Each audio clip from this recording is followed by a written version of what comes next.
Can anyone get high off secondhand on this? I would say so. Would this be enough to kill me? All right, folks, today we're exploring Meth Mountain, and behind me is a meth lab that blew up.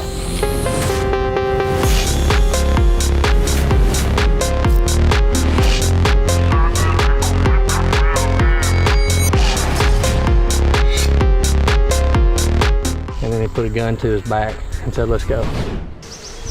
When you dive into rural communities around America, you come to discover that meth is remarkably easy to find. For the last few decades, American communities have been flooded with amphetamines. Let me take you up to speed on how this came to be. Meth was first synthesized in 1893 by a Japanese chemist. Over time, it became prescribed by doctors to help with things like weight loss, narcolepsy, and asthma. Due to its ability to keep soldiers awake and wired, it was the drug of choice for World War II combatants like Japanese kamikaze pilots and German blitzkrieg troops.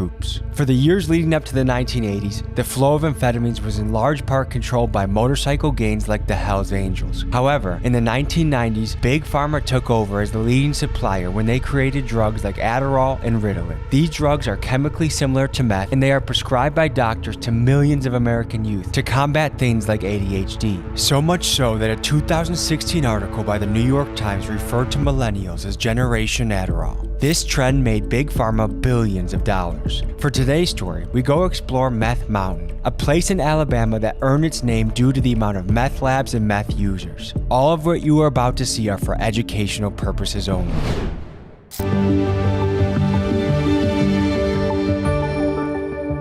We're here in Gadsden, Alabama, and we're waiting for our local contact, Lauren, and I just have a feeling she's pulling up in a pickup truck. What is this place known for? Just a regular neighborhood. When I first talked to you, you thought I was going to be asking you for money. Are there a lot of sketchy people asking you for money these days? Yeah. Has that increased a lot in the last few years? Yeah. Do you feel like the Biden administration is watching out for the people of Gadsden? Do you feel represented?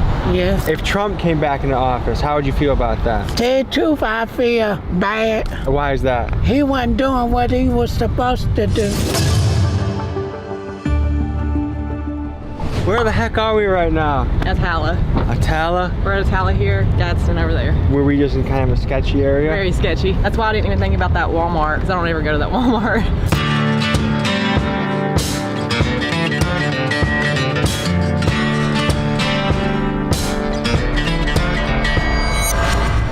And what percent of locals do you think know it as Meth Mountain? Everybody. So from what I understand, you have to be pretty smart to figure out how to make it. Like, it's not an easy thing to make. I've never tried to make it, but I know people who have made it. I mean, it's chemistry and a lot of math and a lot of knowing what mixes together and what doesn't. Because if it goes wrong, things can go kaboom. Just feet from flames, a group of people rushing to get back. They believe people were cooking meth at the house. Something got out of hand, sparking flames, which then ignited several propane tanks, causing the Big Bang. Whoa!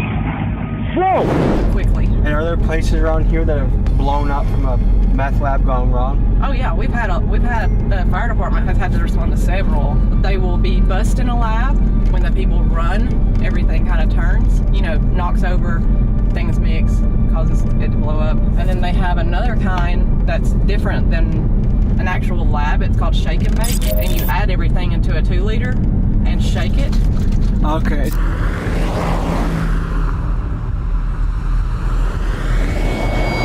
What percentage of people in this area do you think are into meth? So what got you into it and what got you out of it? Well, I'm from Kentucky, so for me it was opiates, Oxycontin. It was $2 a milligram, so just one 80 milligram was $160. How long would that last, buddy? I mean, I would have to have 4 or 5 a day.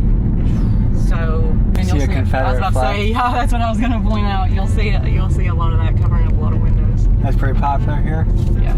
Racks on the nigga all blue like bonnets. When I ran it up, I ain't even have an option. He say he won't smoke, now his ass in the coffin. Where are we right now? Here, just outside of Atala, Alabama, community called Sand Valley. Some of the locals told us that this place is also known as Meth Mountain to some people. That's Meth Mountain. You're a firefighter, I take it? Yes, sir. Is that where a lot of your calls are for meth related? Or Meth Mountain. That's what's crawling through the town? Yeah. How recently has that changed? Within the past 2 years. How long have you been a firefighter for? 25 years. Okay, have you ever gone to a call where a meth lab blew up? Yes. Tell me a story that comes to mind. I was trailer that had whole limb blowed off of it. Had a female that was burned the place down. Being a fireman sounds nice, but I imagine some of the things you have to see are pretty tough for a man to see. Oh yeah, I have PTSD from it. What do you think could be done to help the fentanyl and meth crisis that's hitting here, but also hitting so many places in America? Close the borders. Why do you think the borders are as open as they are right now? Because the politicians got more worried about their money getting in their pockets than they're about their citizens. Everyone kind of feels like they're getting by the government right now. Do you feel that? Yeah, pretty much. Pay's low, prices are going up. It's kind of hard to make a living. Thank you. Have a good day. You too. If we just see people out and about, you think people are pretty open to chatting, or do you think we should be careful? Be careful. Yeah? Be real careful. And what makes you say that? I went on calls before and had guns pulled on me. Even though you're a fireman helping? Yeah. Well, I'm wearing my fast shoes today. Yeah, exactly. Keep them tight. Thank you.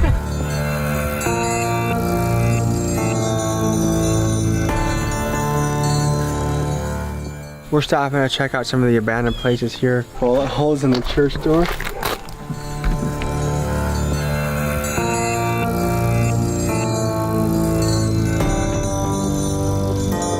I almost think this is a symbol, a greater symbol of like the church falling and the church collapsing and drugs taking over. I think America used to be a much more Christian place, and agree with that stuff or not, it kept people on a certain path in life. And when Nietzsche said God is dead, the question that comes after that is what replaces God? I'm a rapper, I'm a freestyle rapper. Oh, I actually really? just got done in my barrels. So, but yeah, this is actually one of the most darkest parts in the valley. Right over there on that property, there was a double homicide and a suicide. Ever since then, every time somebody tries to build over there or something goes on, they always leave. Right over here, there used to be rituals and stuff on this road. We call it Party Road. And there used to be actual like demon worshipers that would have rituals and circles, and they blocked the trail off, but there used to be patterns and stuff up there, and you could see all kinds of creepy stuff where they'd done rituals. This seems like a place where kind of just strange things happen. Yes, all the time. Actually, a red house down the road, it's about 4 houses down on the left, and they actually worship Satan. Wait, we're just down the street from some Satan worshipers? Yeah, and we love Jesus. We're Jesus worshipers. And that's a red house that's kind of on a hill. It's like 4 houses down on the left. If you swing by on Halloween day, they'll be outside all day in these little masks, like dancing and singing and all kinds of stuff. Is that blown up meth? Should we stop by it? Yeah. We're going to a meth lab that blew up. We just was driving by and it's here. This is like hills have eyes a little bit, like eyes are on you. Someone's ready with a rifle to shoot you. The bitch pink, BVS is in my ring, really water like a sink. 40 racks in my jeans like a nigga out of brink. When a meth lab blows up, tell me about what happens and what you've heard about. Most people are wearing synthetic clothing now. It melts with the skin. You can't pull it off. So people's clothes melt to them. They can't get it off. It literally just burns with the skin. It sounds horrible. If we kept driving, we would probably see several other places like this. All right, folks, we just got invited to a music video, so we're gonna go check it out. You guys are shooting a music video today. Not today. We're actually just preparing the scenery back here. It's not like, some fancy music scene. This is actually where he started out rapping and stuff like that. So what's the idea, what's the concept for this one? Now during the days, you can catch me at 11 o'clock our time, and I'll be rapping in this barrel, freestyling, and it'll be filled with water, and I'll be dunking in it. If people send a certain gift, I'll dunk in it while I'm rapping and come back out of the water still rapping. Sometimes I'll be diving in. It's crazy. Trying to make a music video that's kind of combining that, because this is also the root of where it all started. Okay. And we're gonna try to spice something up. Now I did used to live here in this camper. This is actually his family's property. Right after high school, he actually let me move my camper, and my dad got me onto his property because my family was splitting up. Is this a tree fort or deer stand? That's actually for the swing. Oh, wow. You want to do the thing? You want to show him the thing? Yeah. I be getting to the money, bitch. I got a bag, I don't got to stress. Got real killers in the set. I don't think I'm one, you should come and test. I ain't talking about the hot run, Brother, you could join a circus, huh? Yeah. Are we in the holler right now? We're in the valley. Okay. We're in the what valley. makes something a holler? So deep that no matter how loud you holler, nobody's gonna hear you. I actually used to work at McDonald's when we lived here. Well, we started getting so good on TikTok that really didn't have to work for McDonald's anymore. And then they flew us out to LA and officially hired us. And so now we work full-time TikTok. That's what we do. I'm live streamer. How is that? It's awesome. It's great. It's been about 4 or 5 months that we've moved out. Me and my bro Wes, and we got our spot right up up the mountain, the meth mountains. Is there, do locals I mean, realize that? when I was in like high school, I heard that a lot. I never got into that, and I'm not gonna lie. Before I was 20, I was on a dark path. You know, I grew up without a dad. I didn't meet him until I was 20, and my mom was gone all the time working. Kind of did what I wanted, and I did fall into drugs, but I never did that. It was more like hallucinogens. And then I got saved by a higher power. It wasn't by a man, it wasn't by a book or a church. It was by a higher power. I accepted that. Now I'm living a different life. What does the rent go for around here? $200 or $300 a month. It really just depends on who you find. If you find, you know, somebody that owns another house and they're willing to let it go for that, you know. That's crazy cheap. Like I've never seen a place that I can get for $200 or $300 a month. Right. So normally what it is people come through with comments and they comment random words, but each person gives me one word. I can throw those into the mix while I'm going. You got a word? Bank. Okay. Holler. Dragon fruit. Bro, my name is CJ, I just hope you understand. I'm trying to make 100 or maybe 1,000 grand. You know I'm about to make it to the top, I understand. I'm about to make the bank, you know I'm about to stack it for the man. I'm about to grow up, you know I'm really about to show up. They want to take me out the box like I was just Crayola or maybe a crayon, you know they really moving on. I'm painting pictures, illustrating, they thinking they want to yawn. Hey, you can find me at West_Smith7. Oh! Maybe the #1 freestyle on the channel so far. All the gangster rappers we've interviewed that don't want to freestyle for the camera, this guy's got you beat, all right? Are there any parts that we should be exploring? Absolutely. Just follow me. This is the cave. Right next door, huh? All right, so now that we're in a cave and we're getting deep, let me ask you guys a deep question, okay? Do you guys feel represented under Joe Biden? No. No. Do you guys feel better with Trump?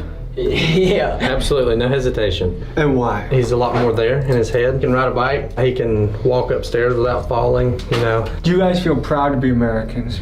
Yeah, always. We really are free, man. I was able to quit my job working at McDonald's to become a full-time TikToker. You know what I'm saying? Something that I can only imagine of when I was younger. People grow up here and it's like there's nothing to do. You got a lot of people getting STDs. That was something that Alabama was known for. And you got a lot of drugs, like you said, that was called Meth Mountain, is because people are so bored that they have nothing else to do. So you find all these crazy things happening. I've heard the same thing in the hoods too, is like the reason things are the way they are is partly just because kids have nothing else to do. How do you solve that? I was one of those kids, you know. I didn't know my dad until I was 20. My mom was always working, so I was really on the streets doing whatever I wanted to with kids that called themselves my friends, but as soon as I really needed something, they were nowhere to be found, but I was always there for them. Before that tree fell, that blue barrel that you see me in alive, I was way up there on the hill. I was supposed to stop before I came over this hill, but I came over the hill and I dropped right there. Dude. Do you have a concussion? Probably. I used to like get out of the house and stuff a lot, and I would run over to this place that used to be friends with my dad. This guy, he had a wife and they had 3 kids. The woman that he was married to had some kind of relationship with some other guy or whatever. He knew their schedule because he stayed over there all the time. The father would go to work normal hours in the day, you know, like a 9 to 5. The kids would get on a bus, go to school, come back late. The mother worked a night shift. When the kids went to school, when the man went to work, and then the lady was home, he had went in the house, lady, shot her in the head on the bed, her again after she was went back in, fell asleep on the couch. School bus pulls up, kids get home, go inside the trailer. He wakes up, hey Uncle So-so, what are you doing here? Like, I thought you left, you know, the other day. And I was like, well, where's Mama? Time passes, and the boy, and he went to his mom's bedroom door, and he said when he put his hand on the doorknob, he felt a hand on his shoulder, grab him and turn him around, and he had a gun in his face and said, go tie your sisters up right now with this duct tape. And he said, no. And then when he said no, it pistol whipped him in the face, tied him up with duct tape. He said that he woke up from the pistol whip with his sisters right there. By this time, the daddy had gotten home. Said the same thing, Johnny, like, what are you doing here? He had led him back there to the bedroom, and then he put a gun to his back and said, let's go. And he made him open the door. He made him look at his wife, naked and dead. He had him at gunpoint, and they used to play video games all the time when the first shooting games and stuff would come out. The man said to the father, I'm gonna show you how it feels to get shot in real life. He shot him 4 or 5 times in the back. The boy gets out of the duct tape, so he called his grandparents, and his grandparents called 911. He set his sisters free. At that point, they'd SWAT team, news crews, there was a helicopter, because he was still in the trailer.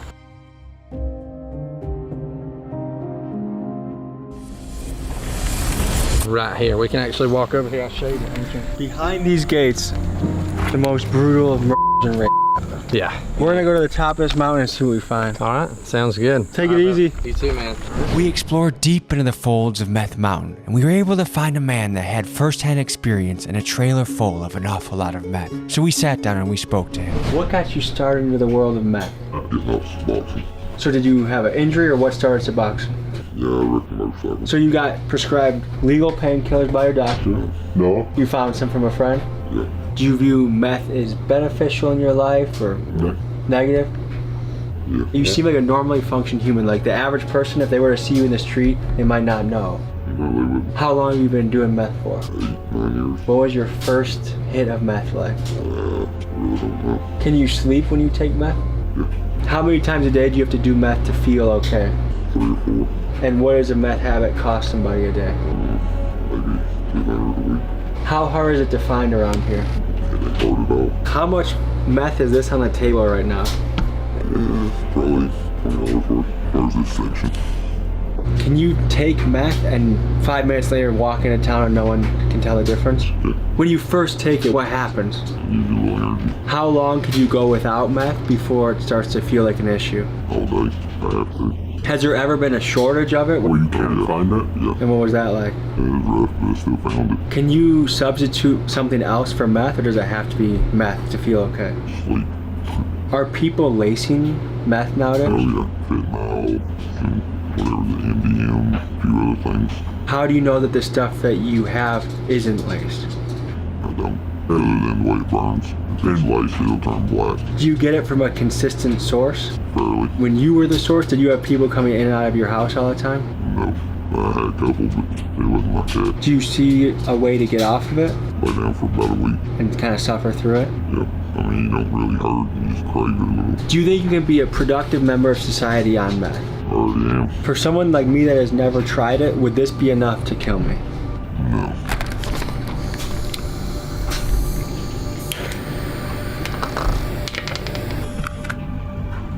Go ahead and just snort it. Oh, you go through your nose. Yeah. Can anyone get high off secondhand on this? I would say so, somewhat. I'm gonna drive my car real good back to the hotel. Are you sober or high now? I'm always high. Is there any message you would say to the government or to like how we look at it as a country? Stop supplying Suboxone and methadone. Just don't do it. Do you hope to get off it one day? I already plan on it. It's slowing down. And that's a wrap, folks. Thank you for joining us on this episode. We'll see you next. Ladies and gentlemen, my name is Tommy G. Today, we're in Stockton with the Crips.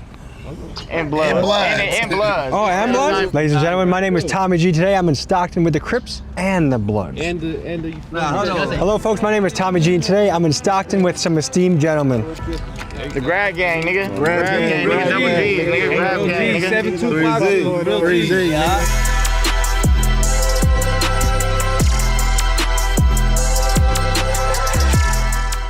Hey, 5-0, 5-0, 5-0, 5-0. When the police drive by and they see you, what do you think they think? Oh, I couldn't tell you. You look like you're ready for a mission. Nah, hell no.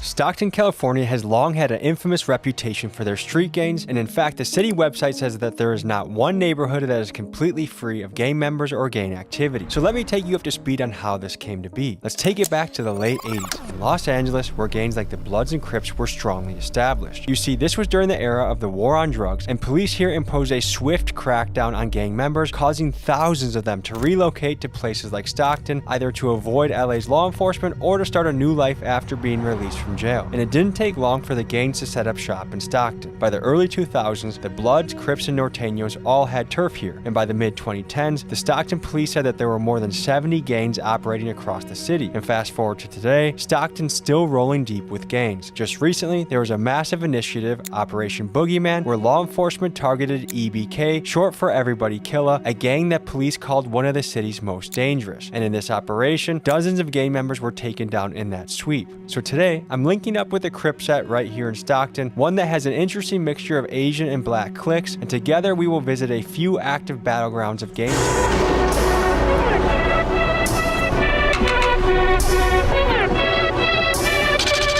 Folks, we're in what they call NorCal, and the place that we're going to today is not a tourist destination for most. It's the nitty-gritty city of Stockton, famous for the Stockton slap. I hope no one gets slapped today, or we don't see anyone get slapped today, because I'm a man who likes peace. And I think I wore the right colors today, so we'll see you at the scene.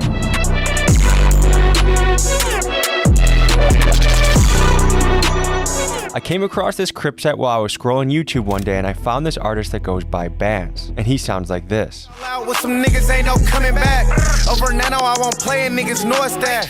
I came to learn Bands was arrested in early 2025 on a murder charge, so he wouldn't be able to meet up for an interview, but his younger cousin Nano, another up-and-coming rapper, said he could link up and he would bring a lot of guys outside. But knowing recently that Stockton police have been cracking down heavily on gangs, I was curious to see how many guys would show up and wondered if they'd be camera shy. And folks, for context, we were meeting with this crew at Matty Harrell Park, a stronghold in the area for Asian gangs. What's up, brother? How you doing, bro? Good to meet you. How are you? Nice to meet you, bro. Nano, bro. This is a nice automobile, by the way. Yeah. My Chevy Cruze is not stacking up to this. Oh God! Oh, these my private drivers, man. Oh yeah, you gotta keep escort around, man. They got their license, they got their CCWs around here, man. Okay, tell the people where are we right now? We at Matty Harrell Park, for real. The home of the slums. On God, this where it all started, for real. And what is Stockton known for? We really blackball, for real. We ain't get a shed of light till recently, like I want to say like 2018 to now, probably when Nell first kicked off with the rap shit. I ain't gonna lie, I'm gonna give a few niggas credit. Hey, 5-0. Everybody, look, they coming from that way. We doing anything wrong that we gotta be worried about? No. Nah, we right good, here. We good. Everything accounted for. They just, you feel me?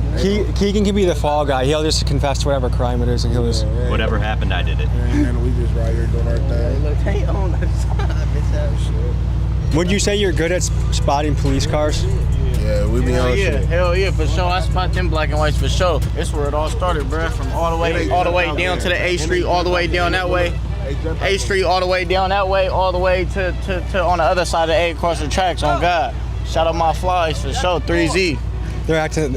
You can tell. I'm paranoid, bro. Yeah. I be paranoid, bro. The police. That's the only thing that scare us out here, for real. We ain't ducking nothing, for real. But that's why I literally had to just tuck behind the car, because if they would have seen my face, they would have turned around and came over here and blitzed all of us right now. Now I'm out on one bill right now for the Boogeyman indictment. Me, Bands, Dougie 3Z.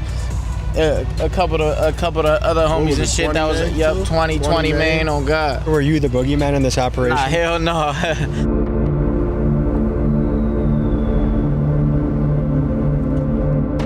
So how have things changed over time? Like today, it seems like there's a lot of crash outs. Would you say it was like that when you were younger? How many shit? It's always been gangster. It's always been gangster shit going on in the city. You feel me? But now, like right now, these young niggas. Boy, it's different. It's different. Yeah. What do you make of it? Like, what do you think is contributing towards like a crash out era? The music. But they not really knowing that shit really not cool. You feel me? Cause if I could go back in time on my mama, I'd take all this shit back. And bro, I'd probably be in sports somewhere. You feel me? Playing football or something. You feel me? This shit ain't cool, bro. I lost my blood brother to this shit on guys. RP Spaz. There's two ways out this motherfucker, bro. You either gonna make it out, you either gonna be dead, or you either gonna be, you feel me, or you gonna be in jail for the rest of your life, bro. You feel me? You don't want that, bro. You just got out? Yeah. What can you tell me about your time away?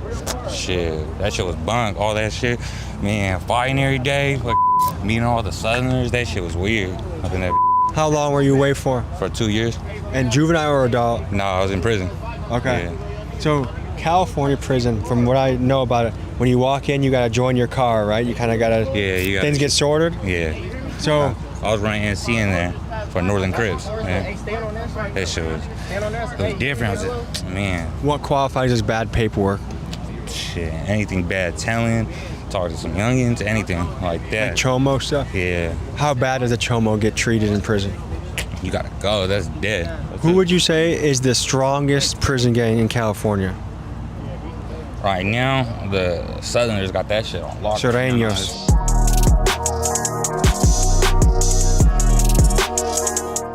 Are you a gardener? Those are the gardening gloves? Oh, no, these just gloves I just rock, you feel me?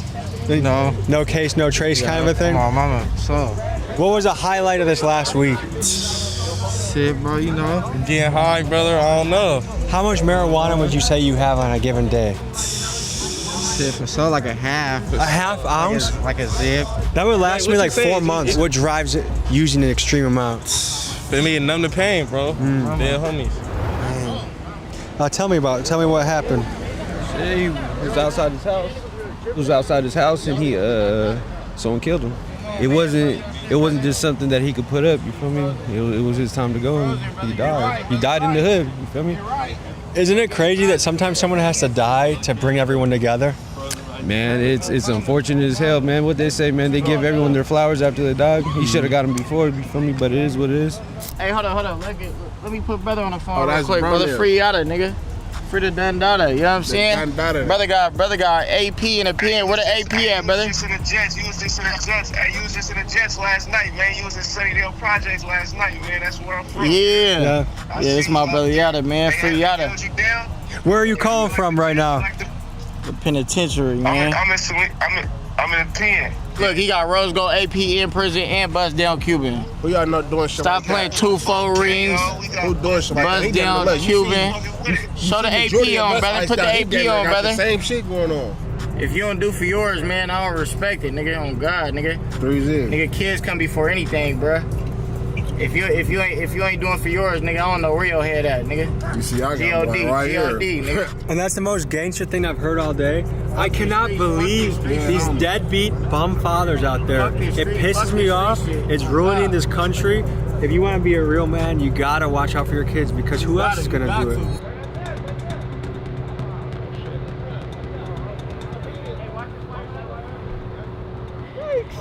I think the car was just a guy with his wife.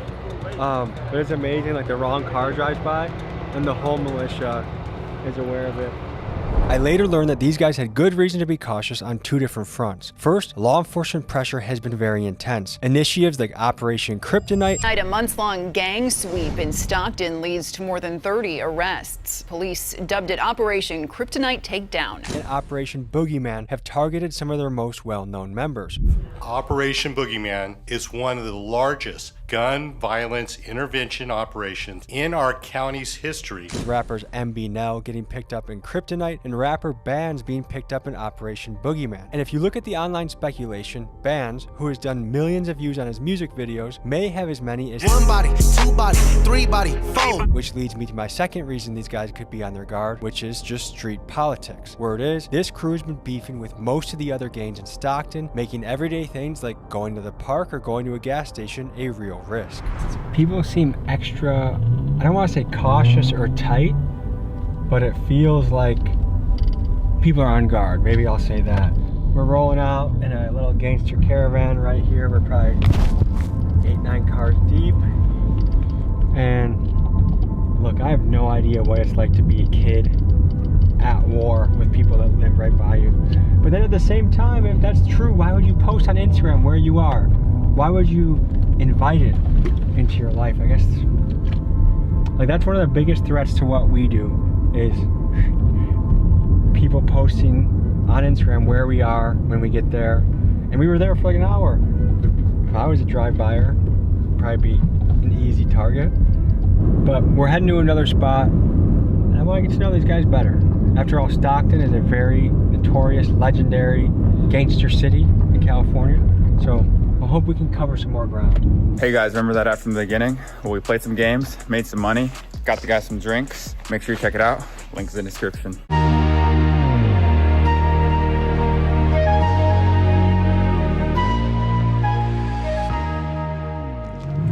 The Asian side we were on? Yeah, basically, but you know, we all fuck with it. But nigga, I ain't gonna lie now, this the black, like more like on the black side right here. Which side's more dangerous? They both dangerous. Like we both be in both areas. This next spot is the neighborhood where the crew's black Crips hang out. And the guy repping this area goes by Boy Gunna 98. He's a rapper that sounds like this.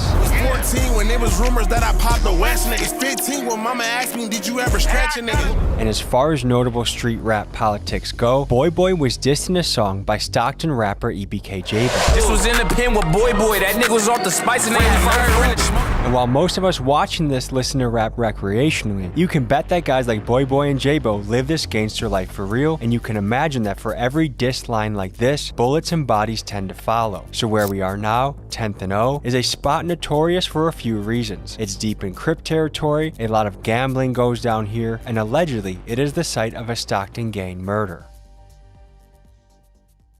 But right here though, on my mama, this fake way to Choke City block down there for real, on the other end over there. You feel me? You guys got a battalion approaching from that angle? All this shit, we got hella shit going on. Did all the territory that we went through is all Crip territory? Or did it change through each spot? Crips, Bloods, Northays. What's your personal taste in automobiles these days? I ain't gonna lie, I really like to stay low key. I have a lot of money either to buy a nigga a foreign nigga or a Honda, and I'd rather pick the Honda before I pick the You're not an Infinity guy? Nah, hell no.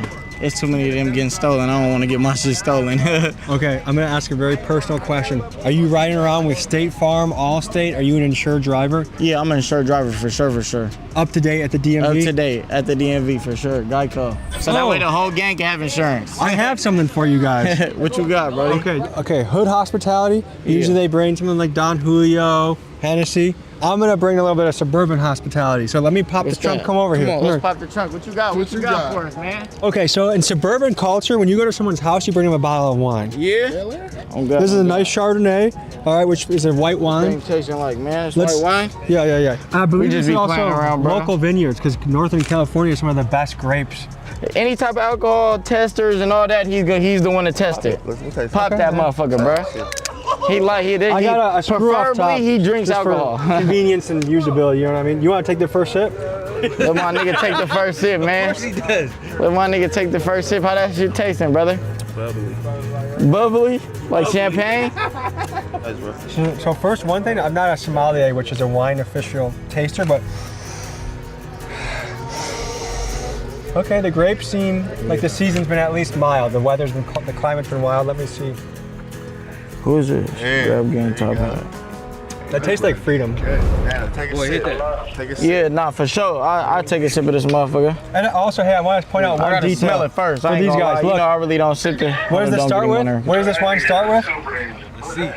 Shout out my boy, man. We in the trenches, man. We on 10th and O with it, man. Hey, we got Chardonnay in the trenches right now. We on 10th and O with it, man.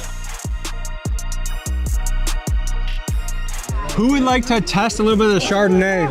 That's the Chardonnay. You want to try the Chardonnay? Yeah, we can try that. You ever had a glass of Chardonnay before? No, I ain't Okay, so I'll do this one. Yeah, this is the good stuff. Bel Air and shit out here. Bel Air, that's on me. Flying Pea Saucy. Did you say Flying Pea Saucy? Mm-hmm.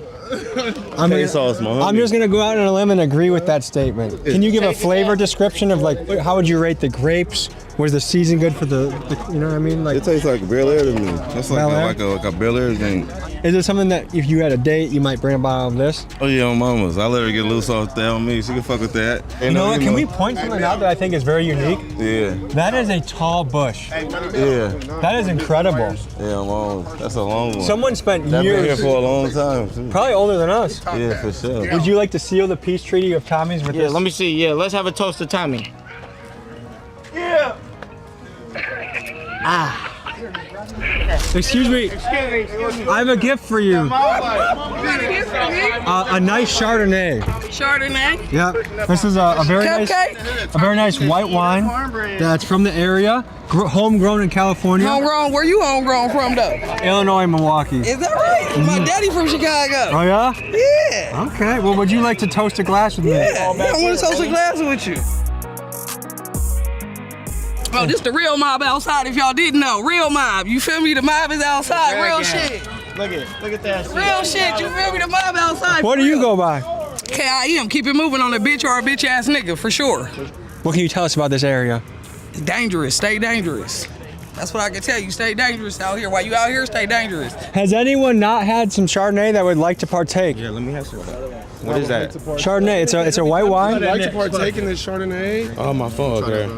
It'll get you buzzing like a bee's nest. For the dead homies. Oh, there's a couple people I want to think about too. Come on. My childhood dog, he was a good guy. My father was a really good man. I wish to see him again one day. My grandpa, Rest in peace. Rest in peace. Miller? Hey, we coming back. The boys pulling up. We going to the next block. Commercial break. Yeah, we on commercial break. Oh, they on us commercial break. Tune in on them down there. They watching us. Okay, but why are we heading out? Is something going on? Yeah, I ain't gonna lie, the rollers going to a new location. They watching us. They got drones out. I ain't gonna lie, it's weird shit going on. Okay, I'm gonna be responsible, Keegan. Can you drive? Yeah. All right. So why did we go to a new location? It sounds like the cops came. So I don't know. We were just chilling, having a peaceful interview. Guess they didn't see it that way. So now we're just following these guys in a fun little caravan. How are you feeling, Tom? I ain't do shit. Free me.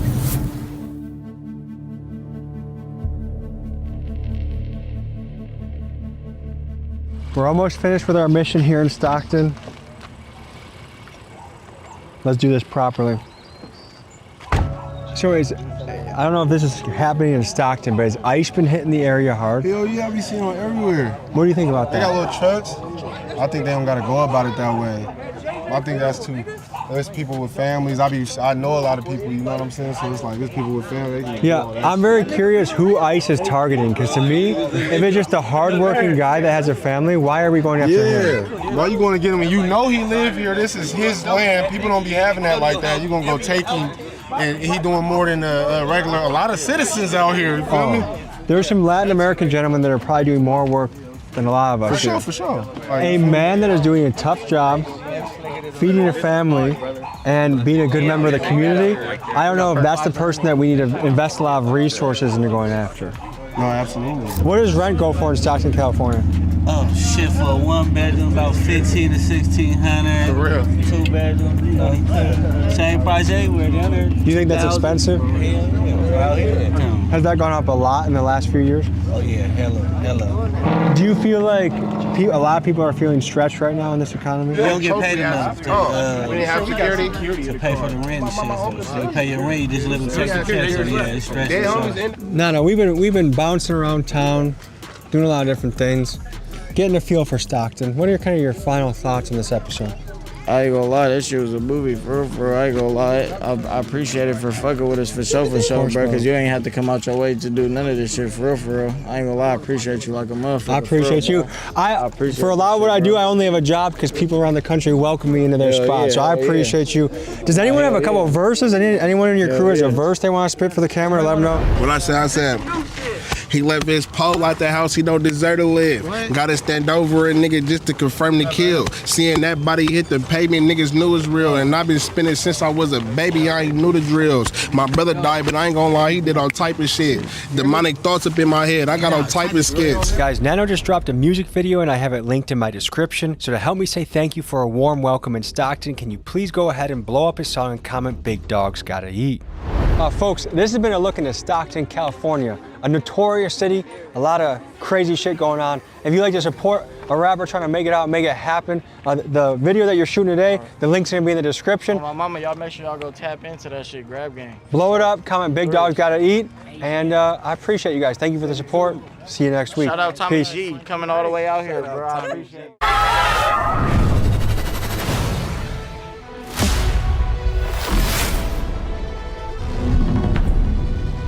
It's been like 3 years since we had a video take off. Yeah. What? What's going on? Milwaukee, what is up, baby?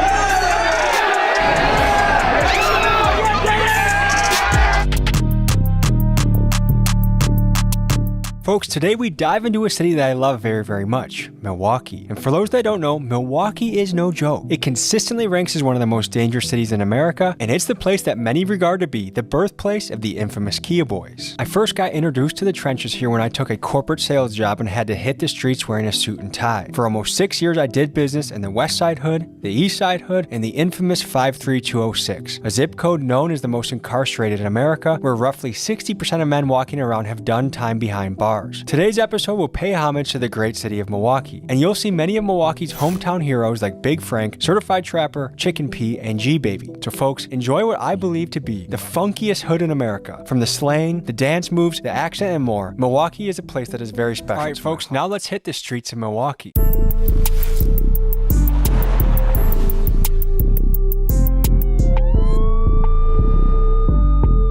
you're gonna see today is a collection of a lot of memories, good memories we've had in Milwaukee over the last couple of years, and a lot of the biggest, finest characters the city has to offer. Now, we couldn't get to everyone, but we got to a lot of the people that Milwaukee knows and loves. I happen to think Milwaukee is one of the most, the gangster street culture is the funkiest, funniest, it's gritty, like it's just a perfect combination. When I say weird, that's a compliment. Like, I think it's good to be weird. That means that if you're not weird, that means you're normal. So without further ado, this is a look inside the streets, the hood, the trenches, the city of Milwaukee.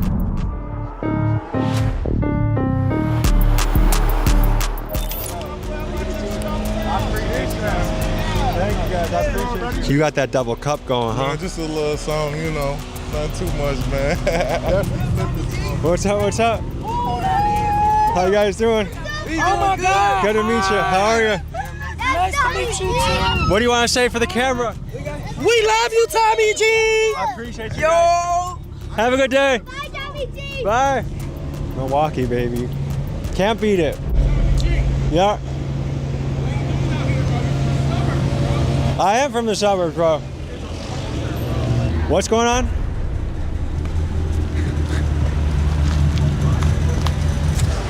What's up? When have I ever said I'm from Milwaukee?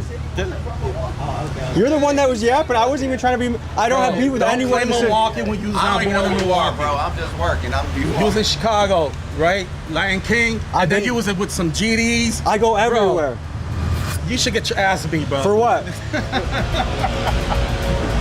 And I don't give no consent to this, bro. Because if I ever see you on the streets, bro, it's gonna be arm and popping. What? Yes. Why would you say that? Because you claiming Milwaukee, bro. You're giving us a bad name. First of all, where you born from? Where you born from, man? In Illinois. Exactly. Yeah. This nigga's from Illinois. What do you think Ponytail's so upset about, dude? I don't know.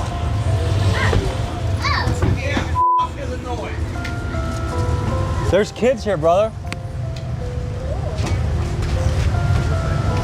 Is this guy gonna do a drive-by because I'm from Illinois?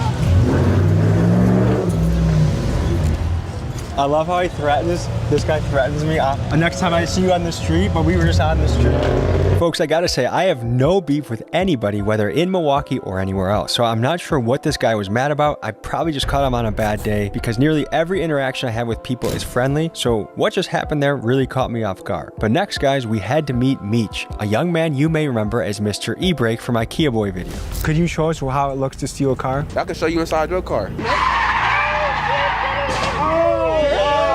We check in with him to see how he's doing. It's been like 3 years since we had a video take off. Yeah. What was that like for you? So that shit really wasn't about nothing, cause like, I really was on the wrong shit then. Motherfuckers know none of that now. Motherfuckers getting money and shit now. I see you've acquired some nice Cartiers. Yeah. What's been happening in the last 3 years? I'm honored. I can wear these for part of the interview. Yeah. I won't get a smudge on them. Go ahead, glaze them motherfuckers. I just bust the bitches. You got taller since the last time I saw you. Probably like 2 inches, 3. You got and you're starting to get some little muscle. I was in jail, got a little big. You were in jail? Yeah. Did you do push-ups in there? Hell yeah. What was it like? What does a workout routine look like in there? Shit, whenever I got mad, I did some push-ups. Whenever I was like, nigga need to get out the shit. Push-ups, so I get tired and go to sleep. That's a good way to do it. No bullshit. As like a big brother, I just hope that you guys stay okay, stay safe. I don't want to see anything bad happen to you guys, okay?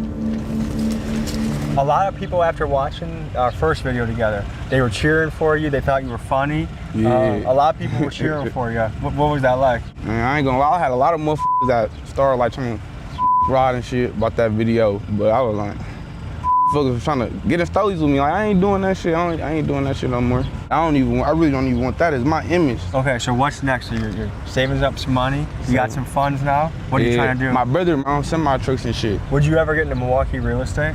Hell yeah. Your cousin? My cousin, Ben Dale, yeah. He knows a lot about real estate. Yeah, I know. He got me into real estate. He be doing good off that shit. He put me on legit shit. That's when I was hot out here doing shit. He was telling me, like, you ain't gotta do that shit. My mama and them was telling me, right? They're just just wasn't doing right. You just were hard-headed, young. Yeah, hard-headed. Don't want to hear it. Young people like taking risks. Now I listen to it, cause my mama done told me shit come out true a year later. Yeah. Really did. Like, mom, don't hang around him. A year later, nigga backdoor him or something. What's in your future? Man, like you said, I want to do real estate, transportation. If it make money, it makes sense, bro. Like I'm trying to be like you. You sit in the house, my nigga. You ain't gotta come outside if you want. You ain't gotta post this shit if you don't want to.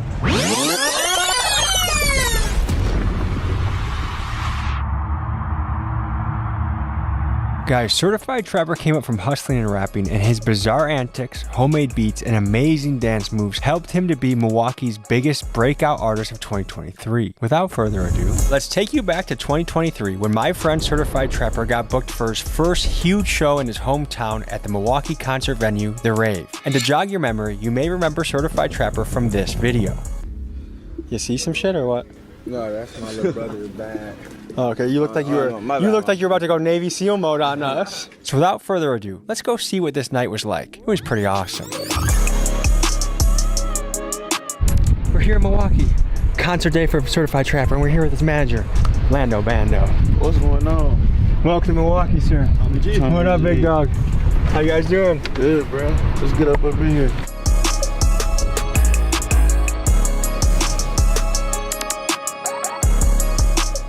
Basically sold out the Rave. What is going through your head right now? This is a big show for you. I'm ready to turn it up. Are you guys all from the East? Yeah. East side. East side, okay. How would you describe the East side of Milwaukee? Beautiful. Beautiful. Amazing.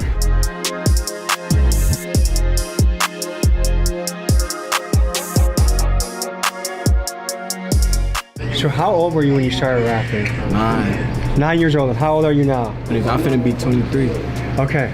So over a course of about 14 years, you went from making beats, making raps, to now having a show in your own hometown. How crazy is that? Yeah, it's different. Like I always wanted to have a headliner show, so it's like it's different. It's like my first show. You knew Certified Trapper as a classmate.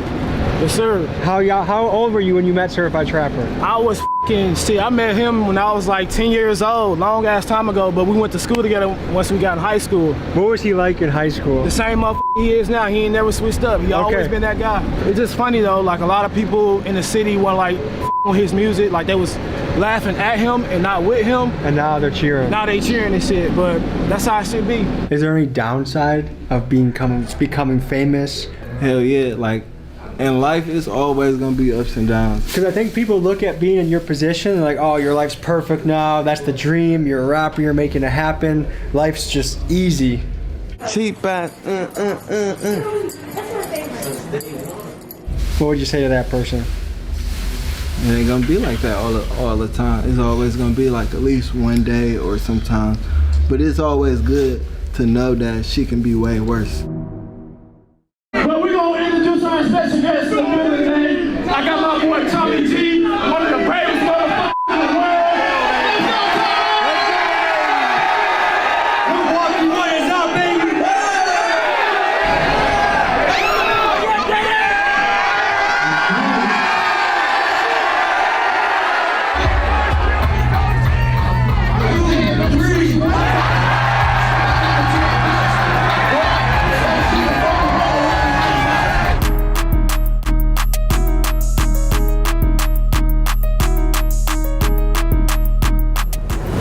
Finished the night out, a beautiful concert, a lot of energy, a lot of people moving. It's just amazing what can happen when you follow your dreams. Later in the summer of 2023, Trapper moved out to Houston for a little bit to focus more on making music and being a dad. So I flew out there to see what he was up to. How you doing? Good to see you, man. You go get that workout in yet? Yeah, we got sweated. So where are we right now?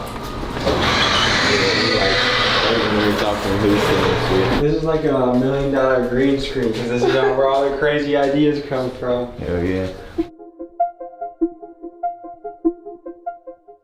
Do you want to be a rapper when you grow up? Well, got it in him for sure. I got a brand new game right there if you want to play it. You recorded a song. One take with it.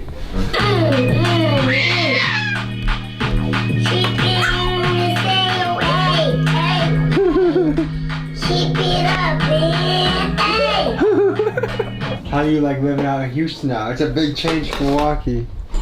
Hell yeah. I just been really like chilling and shit.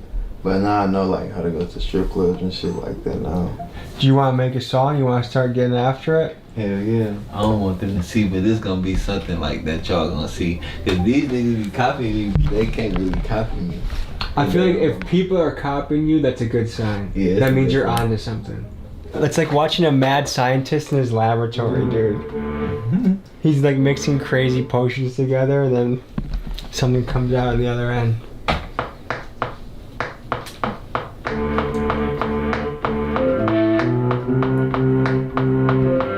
I'm making moves and you stuck like a statue. Stuck like a statue. I'm making moves and you stuck like a statue. I'm making moves and you stuck like a statue. The beats, the mixing, the mastering, the lyrics. Yeah. Certified Trapper is a one-stop shop of rap. Man, you finna be next. You up. For real. Suck that nigga head, you never seen that bitch again. Cause that shit that we did on 3rd of July. Kinda? Cause that shit that we did on 3rd of July. No, Stephen Curry dropping 30 on that block, bitch. Damn. Fox 6. The dumb reporter bitch can get drop kicked. Certified Trapper, I gotta say, it's a goddamn pleasure seeing you again and making this happen. Over the years, I've made many stops at schools across Milwaukee because I am passionate about encouraging the youth. Next, you'll see when I stopped by Marshall High School and brought in one of the kids' favorite rappers of all time, Milwaukee legend Big Frank. Here's what happened next. For the next step of this Milwaukee journey, folks, we're going to a high school to speak to kids, meet with kids, and I'm bringing them a special guest, Big Frank, who's going viral with his dance moves in Milwaukee. The guy is a character, and the kids love him. Right now, you got a viral dance move going on, right? Yeah. What is that called, and can you break it down for the people? So basically, it's originated from the Ethiopians, right? Okay. But we had me and my partner right there, Nas. We put our own twist to it. You know what I'm saying? You gotta show him now. Show him real quick. You gotta, yeah, like that. It looks like you're having a medical emergency, dude. I feel like Milwaukee swag has got to be like the weirdest trenches in America, but the best fucking place in America too. Watch out now, guess what? But they waving.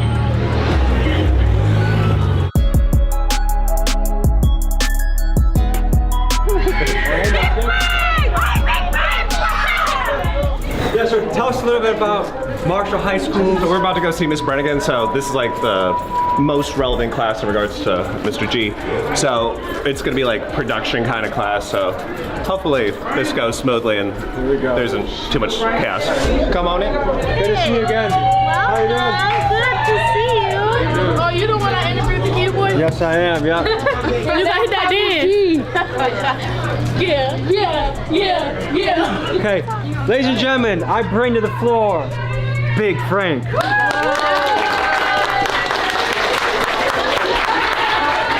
First question, Big Frank, what got you into rapping? How'd you get started? What has that journey been like? You know, I started in like 2009 and I sucked. Nobody wanna listen to me. Because the truth is, most things we start doing, we suck at. Like you fail a lot, you look dumb a lot, but if you're not afraid to look dumb and you keep going, you can turn into a city star, you know what I mean? Do you feel embarrassed being posted on social media that makes you laugh? Like, at first I did, but not no more. It's like I don't care what people think no more. I got a question for Big Frank. So there's a lot of kids right now that want to be TikTokers, YouTubers, rappers. They want to make it in the social media space. What advice do you got for the kids? All I gotta say is, if you feel like it's gonna pop, do it. Don't listen to nobody else. Y'all gonna get a lot of comments. If y'all stuff pop, y'all see a lot of comments, all the hate, ignore it, because it's gonna throw your motivation off. You gonna be like, I don't wanna do it, but you just gotta keep going. Got that 100% motive. Forget what people think. Big dog!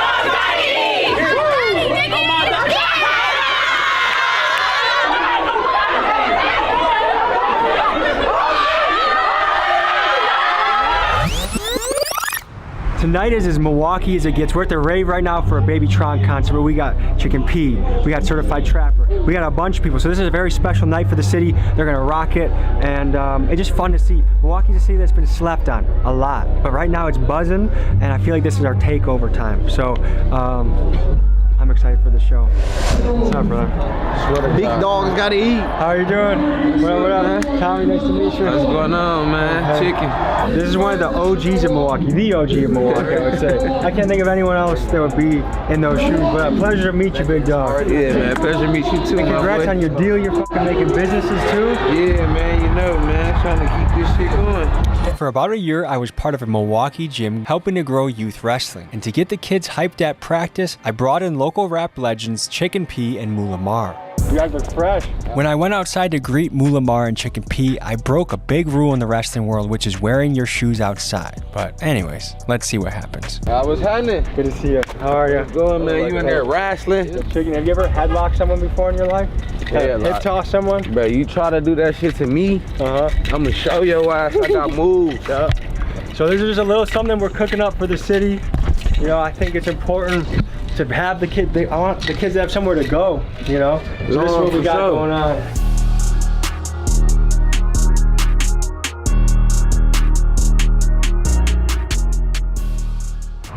I feel like Milwaukee's a big part of my early success. Like I blew up off the Key Boy video. That was a Milwaukee video. Yeah. And so I feel like giving back to Milwaukee is a huge thing to me. Huge, bro. You gotta give back, bro. You want to show these guys how to hip toss you? Oh, what's up, bro? What's happening, my boy? Round the waist and butt the elbow. Yep. Stepping in, back step. That's how you end somebody's method on concrete. No, I already know. You got a move you want to show everyone? Yeah, but you're gonna you trying to show me? Oh, you wanna show me? Alright, come on, y'all. Come on, little bro. Let's do this. I'm gonna be very careful with this. Push into it. Oh, okay. Boom. Oh yeah. Ah, there you go. Clap 2 times, you can hear me. Alright, flamingo fight. If I get coach to touch his foot, boom, he's out. When he's out, he goes to the side, 10 push-ups, wait till the game's over. We got 2 Milwaukee. Let's do this. In the house tonight, we got Mulamar and Chicken P. Give it up for them.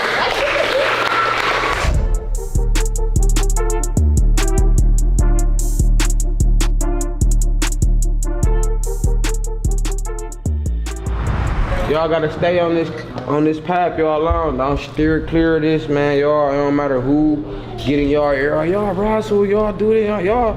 No, man, it's the way to go, man. Y'all keep a positive hobby. You know, bro, y'all never know how far this will take y'all, and y'all never know what trouble doing this will keep y'all out of. Like, man, y'all might be here somewhere. This could be saving y'all lives from something, and I'm proud of y'all. Give it up for Chicken.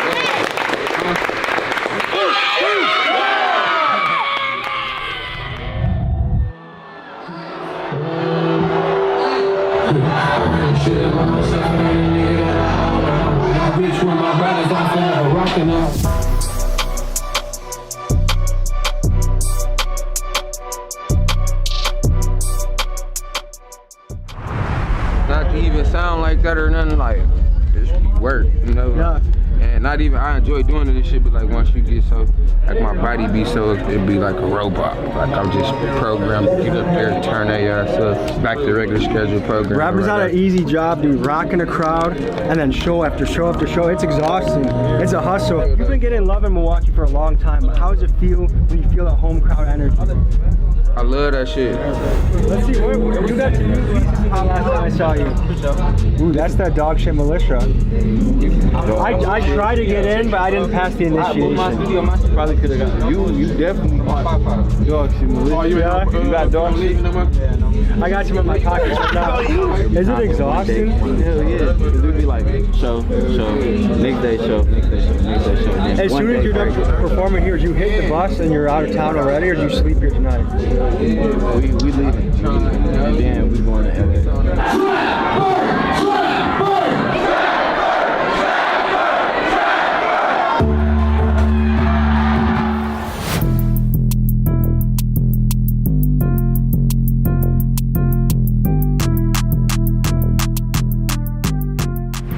Mr. Certified Trapper. How you feeling? Tired as Yeah? Like you've grown a lot in the last couple of years. Like I feel like a new presence from you, like a very mature, like you've been there, done that a little bit.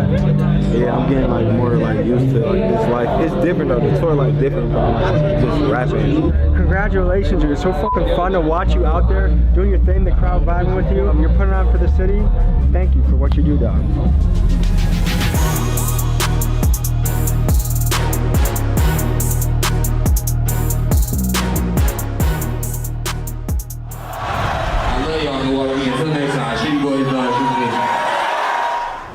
Okay, Tron, you could have chosen any guy in the world to go on tour with and make songs with. Why Certified Trapper? He's genuinely a great person, like outside of music, so. He's a good guy. Yeah, for sure. How would you describe Certified Trapper? If you were talking to an alien or someone that's never met him before, how would you describe him? In 3 words, certified, trapper, talented. He's got like a million meet and greets. We're gonna let him go. Congratulations on rocking the show, big dog. For sure. Have a good night and good tour, okay? Big dogs gotta eat, and don't forget, these nuts. We're meeting Certified Trapper today, and we haven't seen him in a little while.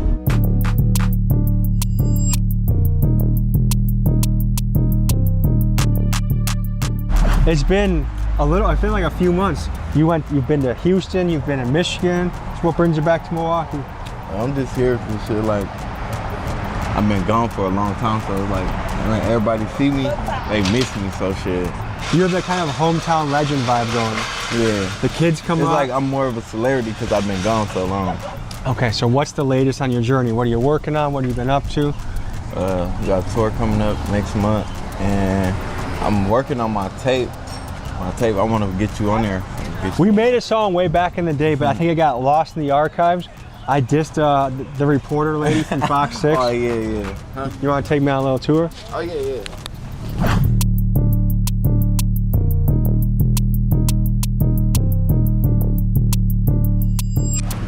Got bikes and I can see why this is the hot spot. We got the old school. Old school, we working on the old school bitch. Bikes, tires, and shit. We play a lot of basketball right here. Busting his ass. See that court up? I done bust a lot of niggas' ass. Don't let none of this shit come out. Bust all you niggas. You can play basketball? I'm better at defense than offense.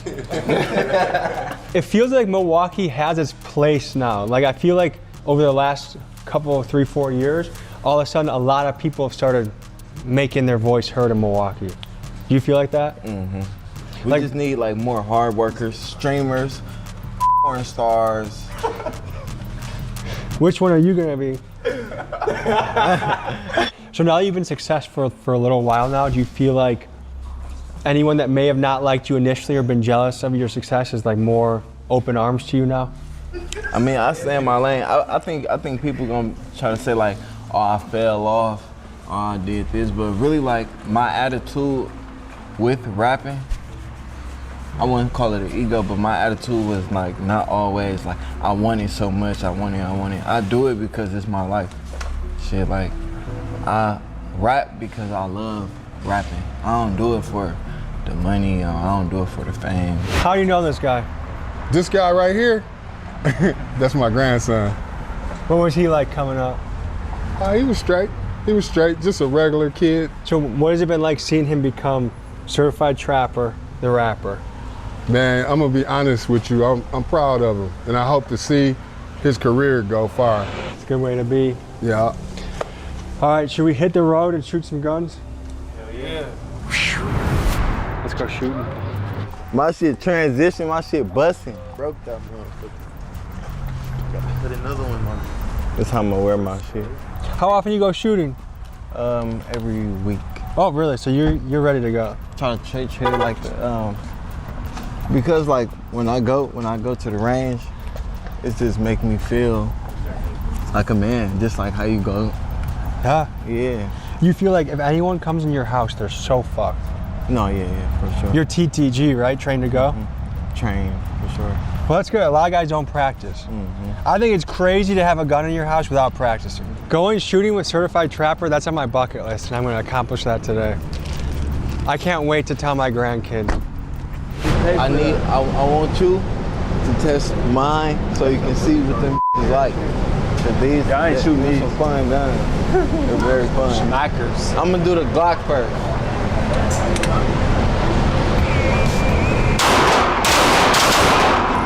Bro, I hit none of the paper, bro.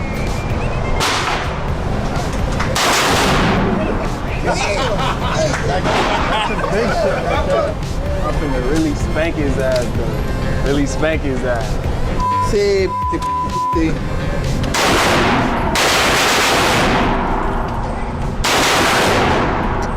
headshot.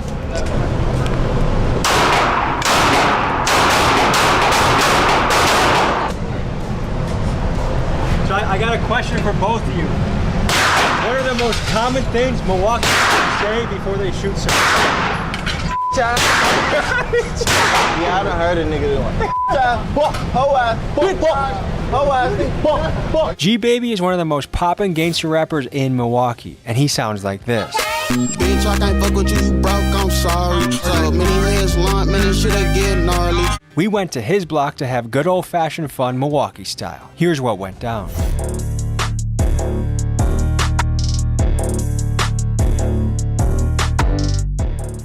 What have you been up to today? Shit, out here getting to it. But shit, really just stop this shit to fun fuck with y'all. No bullshit. And tell the people where we are right now. We on 45, we on 45th. And did you grow up here? Hell yeah. Yeah? What's that word? Fat boys, huh? Squeeze dance. What's that word? What's happening? No, man. We got the ice cream. We got the ice cream truck out here, man. For sure. Oh, tell the people who you are and what you're running right now. I'm Fat Boy. I'm running a business, a legit business. Fat Boy's ice cream truck, man. Been doing this for a little minute. My favorite ice cream is these right here. Oh, my baby. These right here. Hey, let me get some of that. Run on. I got one left. I've been fading these motherfuckers. I ain't gonna hold you. Okay, so you grew up here as a kid. How's it changed over time? It changed over time. It just got hotter than this. Like back then, the motherfuckers could really make their cheese. Everybody loved us. But then after a while, that shit started getting hot. Motherfuckers started moving in. Motherfuckers started really paying attention to motherfuckers. You know, that shit don't cause nothing but problems. Motherfuckers have to move around. Yeah, you're kind of like a hometown hero and you've got a lot of buzz behind you. Yeah. What is that like? Shit, that should be feeling good. I ain't gonna lie, blessed. How many years in the making is that? What, with the rap? Mm-hmm. I started rapping about like a year ago. Because I see your Spotify numbers. It's like, have you been signed already? Yeah, I got some shit. I got some shit going on. Because you have the numbers that labels must be looking at you. Like you got, to do that independently is big. No, I ain't gonna lie, that shit a blessing. You know, motherfucker really came from nothing. For the people that don't know, what is some Milwaukee lingo we can break down? Cracking. You knew that. You knew that. You knew that though. Tell them like what it mean. You want us to tell Oh, you can break that down too. Cracking. Because someone's grandma might be watching. They don't know what that is. Cracking mean basically whatever. Cracking what? 5G, baby. Cracking basically mean like whatever you doing, whether you selling some shit. You selling tires, you could be selling clothes. If you doing a lot of that shit, you cracking. You slamming. Cracking. I ain't gonna more than 3 heads. You cracking. Whose car is this? Oh, this big bro shit. Yeah, he with us. Yeah. Which guy? Who's? Big bro. Can you give us a little, like, you know, MTV Pimp My Ride? Can you just give us a little tour? Oh, you good? All right, that's an M37X. You know what I'm saying? That's some shit we do in Milwaukee. That's a 12, 25-inch Milano's, rose gold, outrageous. So I ain't now really that want you it. have this, how has this impacted your life? It really impacted my life, you know what I'm saying? That's what my kids like. They see other cars, they like them, they want to, you know what I'm saying? I want one, so I just did one for them. So your kids feel like you're the coolest dad in the world? Yeah, I pick them up from school, all their friends get to see it, have fun, we ride. Do you feel like this is a pretty Milwaukee style? Yeah, it is, yeah. Why do you gotta have one of those on you? You gotta keep never it. know. You never know. You never know. You never know. We keep Any it. day could be that day. Any day. Ain't nobody over here grimy or shicey like that, but you know what I'm saying? You gotta be able to protect yourself, get back home to your family, to your brothers, you feel me? Do you guys feel like the younger cats are crazier than when in your generation growing up was? Hell yeah. They ain't got no guidance. Half of their parents was locked up on drugs, all type of shit. My age, my generation, they starting to pick up like people earlier, who 21, 22, and they starting to have kids and shit. They starting to understand like, all right, this is a family. I gotta take care of my kids, this and that and the third. But the little ones, like they ain't gonna lie, they younger, 16, 15, 17, 18. They just don't care. I don't know. I don't want to put anyone on the spot, but if anyone has a verse They want to drop. Sometimes I'll be low trying to duck the fans. Really out here gritting, pussy running red. I can see why a broke nigga really staring. Cause I'm up a fucking bad and I ain't near. What's something you want the people to know? Because some people have never seen Milwaukee before. We not no hip shaking eyes, square eyes niggas. Like how y'all think this shit is? We Because not Milwaukee that. has some funky dance moves they got going on. I mean, I hit a move. Yeah. You know, everybody gonna hit a little groove. I hit a little move. On the G, we ain't around this bitch shaking eyes and doing all that weird shit. How y'all be making it seem? Y'all make it seem like we just be around this motherfucker booty shaking around this bitch. I gotta give a lot of thanks to people in Milwaukee because this journey has kind of turned into something that I never knew it could. And I have a dream job, and a lot of it started because of Milwaukee videos taking off. I don't fuck with you. I'm just I had a guy with a ponytail at the Midtown try and flex on me. On what? What you mean? What he was on? He's like, you're not from Milwaukee? I'm like, I know I'm not. And then he's like, and he kept repeating it, and he's like, he thought I was claiming I was from like O Block or the trenches or something. While in face to face, he said, next time I see you, I'm gonna pop your ass. Hell no, Tommy. You give us a motherfucking call, Tommy. He don't even got. Oh, what the fuck? Go, we out. Now take off. Let's go. Yeah, nigga. What are you about? Crime, terrorism, freedom. You feel me? Despite U.S. News and World Report ranking Oakland as the second most dangerous place in America. How'd I go out there on the field? Do you think every adult you know has been robbed at least once around here? Maybe close to it. I'm not gonna say everybody. If you want to do crime, come here, bro. There's hella crime. You will not get caught, straight up. I've been bit twice in one day. So was it worth putting a baby at gunpoint simply to get a couple sweatshirts? Some people call this place Gotham City. Others say it feels like a real-life Grand Theft Auto server. Folks, this is Oakland, California, a city dominated by robberies, theft, and in-your-face crime. U.S. News ranked this as the second most dangerous city in America, and the theft culture here is so deep that it invented its own vocabulary. Bipping, boosting, two crimes so common that every resident here knows exactly what this means. This is bipping. And look here, you can see the man reach into this blue SUV where it looks like there is someone inside. There's a hand right there, and you can hear someone screaming. This is boosting. This is the moment more than 20 masked and hooded people stormed into Heller Jewelers in broad daylight Monday. Today we get to the bottom of crime in Oakland. We talk with city activists who feel they are trapped in a progressive Soros-funded nightmare. We interview a bipper fresh off a mission. And we link up with the infamous Little Ignorant, the guy who allegedly films robberies, home invasions, and high-speed chases so he can post them on his YouTube channel. And by doing all of this, we hope to get an understanding of what the recipe is to turn an American city into a free-for-all crime dungeon. Let's get to it. All right, guys, we launched a new shirt, Big Dog weightlifting shirts for everyone that goes out there, gets it on, you know what I mean? Get yours at TommyGMcGee.com. Make it a Big Dog winter.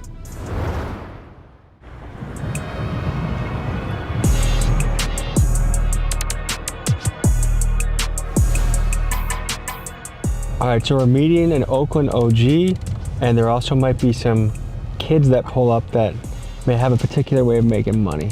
We're apparently pulling up to a famous liquor store. Let's check it out. What's up, fellas? How are you?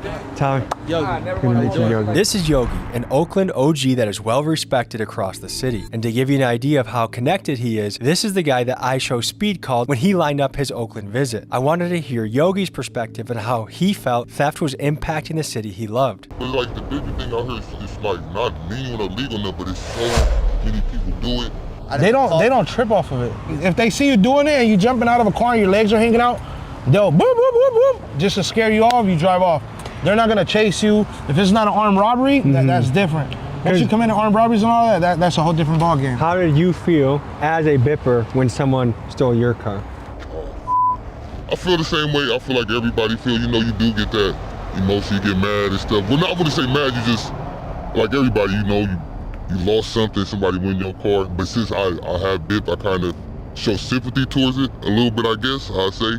But you know, I feel like everybody else, I've been bipping it's like the same for everybody. Feel like you got stole, robbed, you know. If you coming out this shit, I feel like it's more so like you just gotta deal with it. Like we knew it was gonna happen. It was just a matter of time. I've been bit twice in one day. Once you get to a certain amount of time doing it, getting caught for it, then it gets serious. Once I feel like you're repetitive 3 or more, they start looking at Have you ever been caught for bipping? Yes, sir. Well, necessary caught, I haven't been caught. I'd have been later tracked down due to like, you know, camera footage or whatever. The flock camera system. Yes, sir. Is it possible that your actions have somewhat contributed to your friend paying more for his car now, for his insurance or for his rental car? Yes, sir, yeah. A little bit, definitely a little bit. Now, how do you feel about that? It's like a love and hate thing, right? Because I love Oakland, I'm from Oakland. Of course, nobody wants it to happen to them, you know? But you know it's coming. You know, you gotta be careful. Like me nowadays when I do pull up somewhere and I know like it's like bipping area, because there's areas where they do this shit at. You know what I mean? You leave your windows halfway rolled down, like don't leave nothing like just in plain view. You just gotta be cautious. One thing I dislike is having to leave my windows open, because it's not just bippers out there, we got homelessness, we got YNs out here just trying to steal a car. Like they probably don't even bip your car. They just want to see like joyride, hang out in guys it, that might sleep try in your and shit, into your windows. Yeah. On one end, I get people like there's a lot of fucked up cycles that have happened in America. We used to have a lot of thriving communities where we had manufacturing and stuff that went overseas. And so now you have these places that have no fucking jobs except for fast food, home health care, and who wants to do stuff for $15 an hour when rent's going up? Yeah. And if you can make quick money. So I get the attitude behind it, but then the other part of it is stealing someone's shit to make yours is a tough way, I feel like, in your soul to live. Just hey, sketchy white alert, guys. Watch the perimeter. Sketchy white.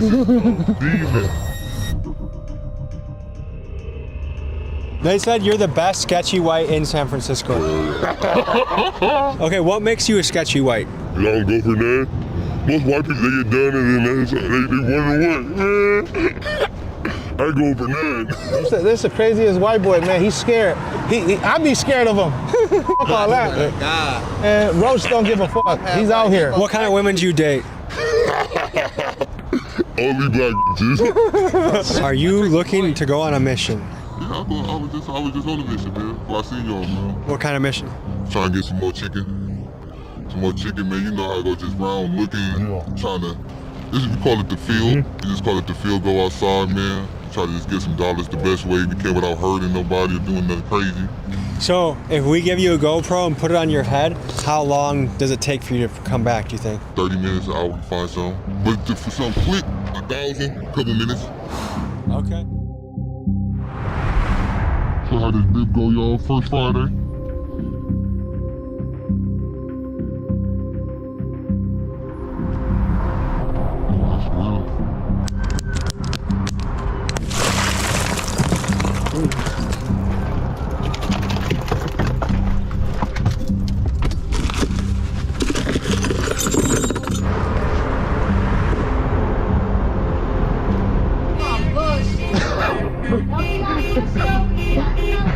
I'm recording.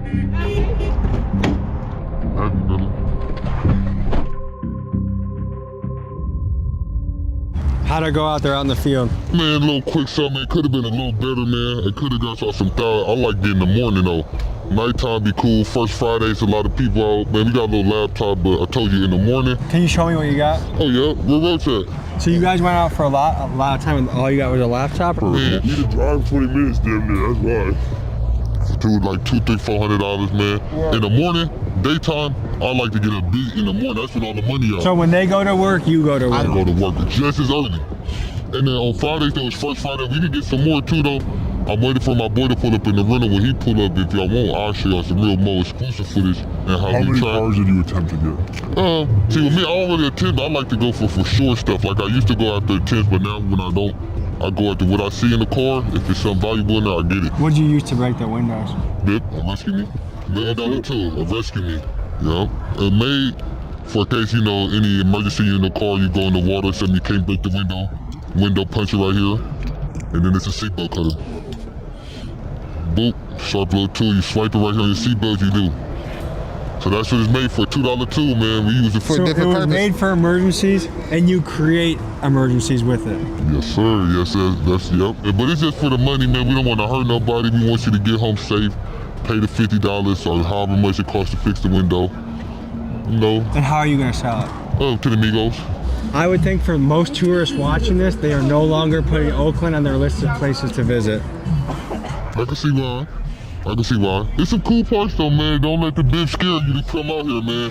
It's just a little bit, it's just a splash. Thank you for those insights. Great see you. Thank you. Appreciate you for coming, man.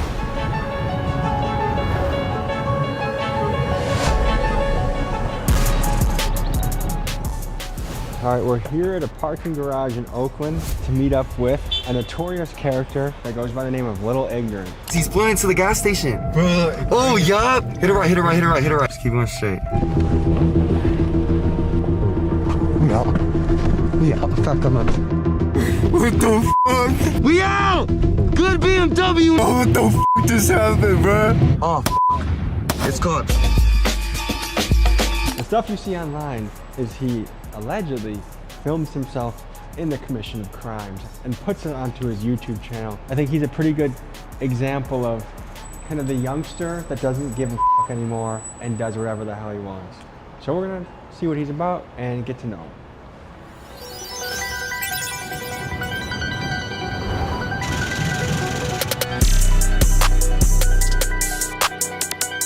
Who are you? My name's Little Ignorant. This is Little Ignorant. Not only does he film his own crimes like car theft and home invasions, but I also feel he perfectly embodies the Bay Area type of character that's hell-bent on committing crimes and a good guy to talk to if we want to understand the psychology of the YN demographic.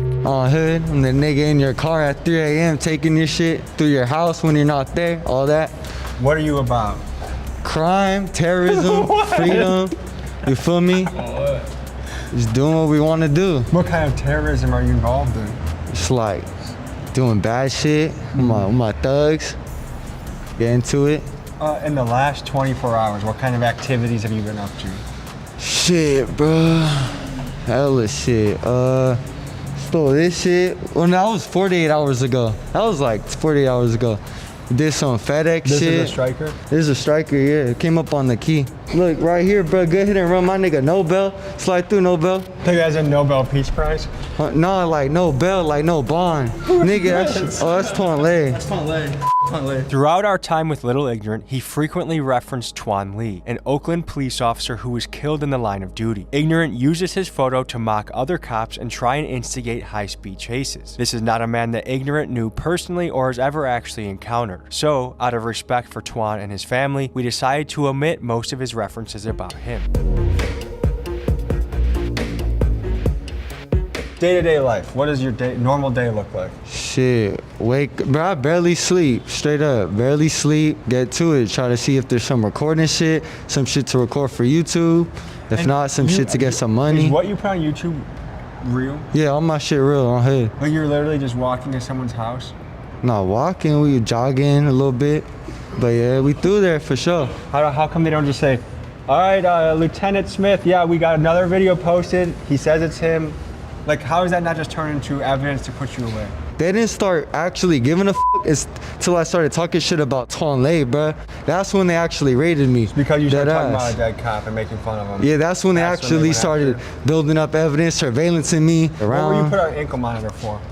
Hella shit I didn't do, bruh. Hella crime. What allegedly did they put you on an ankle monitor for? Shit, stolen cars, high-speed chases. Like, that's all illegal shit. I wouldn't do that, Tommy G. So I beat that shit. They try to say I stole a car on April 22nd when I was with Inbox and Squeeze in New York, bruh, streaming that day. Would you agree that California is soft on crime? Like, this hell is a place yeah. that's easy to get If you away want to with do crime, come here, bruh. There's hella crime. You will not get caught, straight up. Good red light. Run it. Good red light. Hit the flat screen. Yeah, Casey.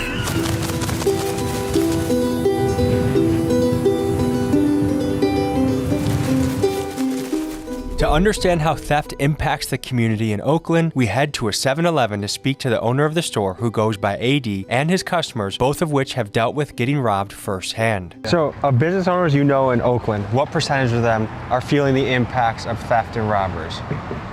Almost everybody. California is soft on crime. Is that still the case, or are things changing? That was the case with our previous DA. We got a new DA, Ursula Jones-Dixon. You know, she's pretty good.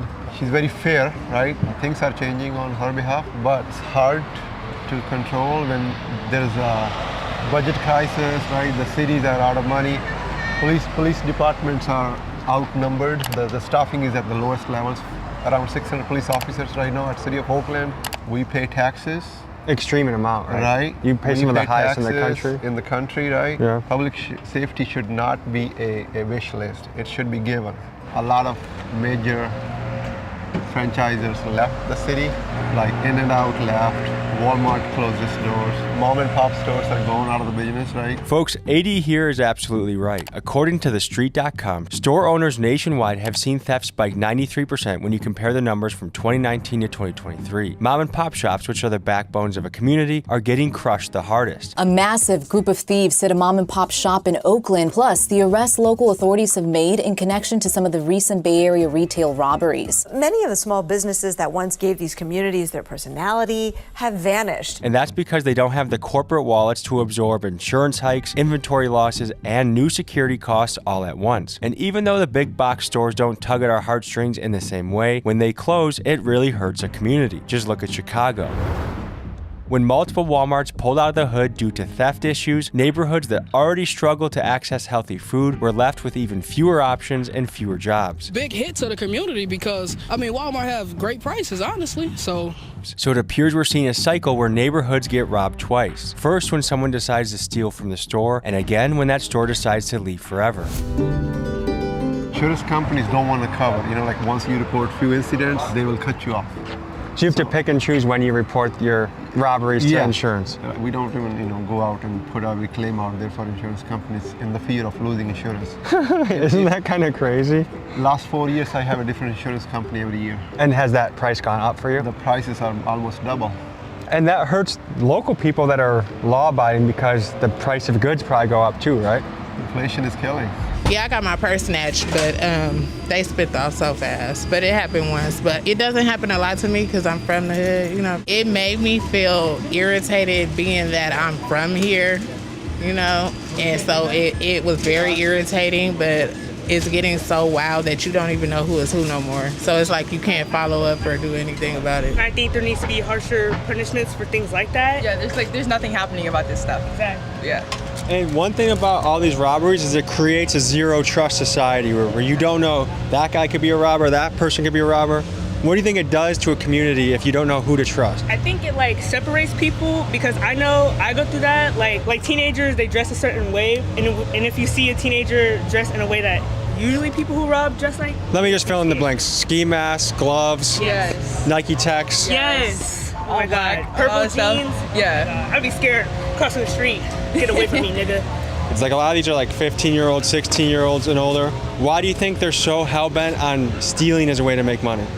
They're probably not provided with enough. Yeah, I think it's no guidance in the homes, and also just doing it for fun, which is sad, and also getting a job is hard. I know that. For a lot of people it is hard, and since a lot of them already have a criminal record, it's like they feel like there's nowhere to turn. There's nothing to do. They have to keep doing it to survive. Imagine this. You pay very high taxes and your neighborhood is getting picked apart by constant theft. And when you dial 911, the police are so overwhelmed that no one shows up for hours. This is how you create a sense of hopelessness. Ordinary people get taxed to death while living in terrible conditions, and over time it destroys the morale of an entire city. Can you introduce who you brought with you? Yeah, I want to talk to you. Yeah, for sure. I'm with my boy Darwin right here on Hood. Darwin, I saw a news article about you. I ain't gonna say too much. It's on the news. If you know, you know. 4 people are behind bars tonight in connection to a string of home invasion robberies in San Jose. Police say the suspects were armed and held 6 people, including a 15-month-old baby, at gunpoint. One of the cases involved a grandma and grandpa and baby.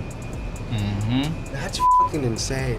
I mean, shit, you have to do what you gotta do to get money, right? We ran up in there, me and bro jumped the fence, went in. I ain't gonna lie, it was the dad and the baby sleeping in the couch, you feel me? It was knocked the out. I saw them sleeping, and I told my brother, I was like, brother, you feel me? I ain't trying to do this, you feel me? Because out of respect, you feel me? There was a baby in there. But by the time me and him were done arguing, going back and forth for like 30 seconds, the dog woke up, so we just had to go full on with it. And that's exactly what we did. And then after that, we went to go smack one more, and then we went to my tuck spot.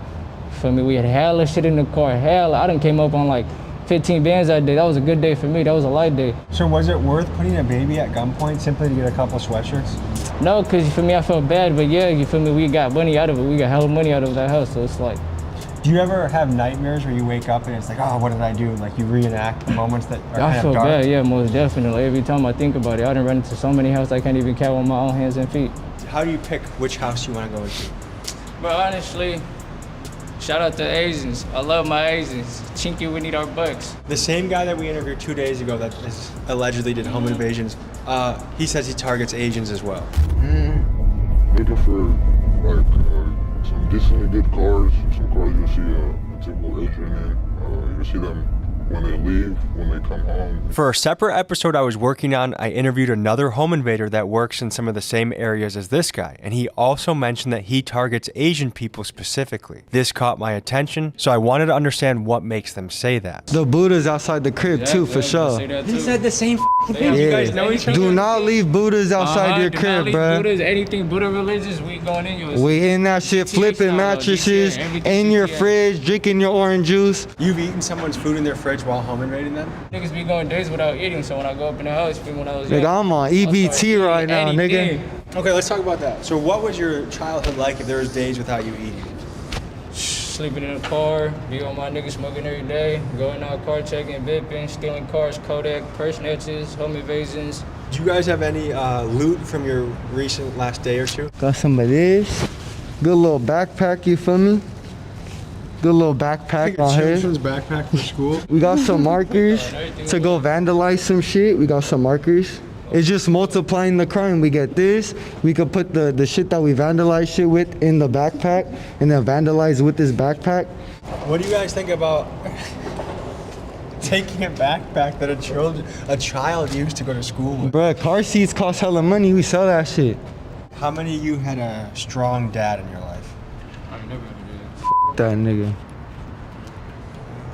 None of you guys? I mean, do you feel like that's part of the recipe? No, I mean, my dad was there and then he walked away, so it's like, for me, well, regardless, even when he was there, he was a shit. Man, I wish, like, guys like that we could talk to, because they have a big impact, you know what I mean? I would say that too, for sure. If my dad was around, you feel me, and he set me straight, I probably wouldn't even be in this motherfucker because I have a full family. I chose my own route and I became a man. They say the road to hell is paved with good intentions, and you could argue that's the case with Prop 47, the infamous legislation that basically declared if you steal less than $950, then you don't get in trouble. And here's why California did this. In 2011, Supreme Court case Brown v. Plata mandated the state to reduce the extreme overcrowding of the California prison system, saying it violated the inmates' 8th Amendment. So, the state passed Prop 47 with the thinking that many people are locked away for minor crimes, and if they stop throwing the book at people, the prison population will go down. But the unintended consequence was once the misdemeanor for theft was codified into law, criminals took note, and stealing became many people's full-time jobs. And this is the tough part of legislation, where you try and solve one problem and inadvertently tip the scales to create another. Born and raised in North Oakland, went to McClymonds, went to Oakland High. I wanted to showcase a man that grew up in Oakland and decided to become an entrepreneur. This is Miles, and he owns a watch store in the Bay Area. Here's what he had to say. Did a little time in Alameda, so you know, I'm very familiar with the Bay Area. And why you're not in Oakland? Oh, bro, just because it's dangerous. You know, as a business owner, I sell watches. So some days I might have a Day-Date on, some days I might have a Paget on, just any type of watch, just in general. Being here in Oakland isn't safe. You know, it's not safe, it's not a safe environment. For me, I wouldn't even have a prosperous business in Oakland at the moment, you know? And just on the state of Oakland. And we won't put it on camera, but you have a very nice automobile. Oh, yes. What are the you odds can put it on camera, go ahead. Yeah, okay. 63. But you know, that's just, I feel like that all comes from the trade of work, you know? Just how much I put in my work. I wish the youth of Oakland, and actually the youth around the country, could watch someone like you and say, That's what I want to be like. I don't want to be like a drill rapper that kills people. I want to be like a business owner. I tell people all the time, especially the youngsters coming out of Oakland, all you guys, it doesn't matter if you're white, black, doesn't matter what race, what you're into, bro, follow what you want to do. We were on our way to meet up with local activist Edward and a group of citizens that are furious about how Oakland is handling the city's homeless camps from a perspective of crime, drain on already low policing resources, and the immense amount of trash. We are taking you into a hotspot area for problems in the city. Where are we right now? West Oakland. Yeah. I know, just our brief drive in here so far. I am afraid to say the first word that comes to mind is shithole. I've heard that said before. Yeah, it's barely surviving for a lot of folks. Yeah, they've taken the nonprofit, which is typically viewed as being benevolent, and they've turned it into a for-profit, malevolent approach, and that's why you see what you see.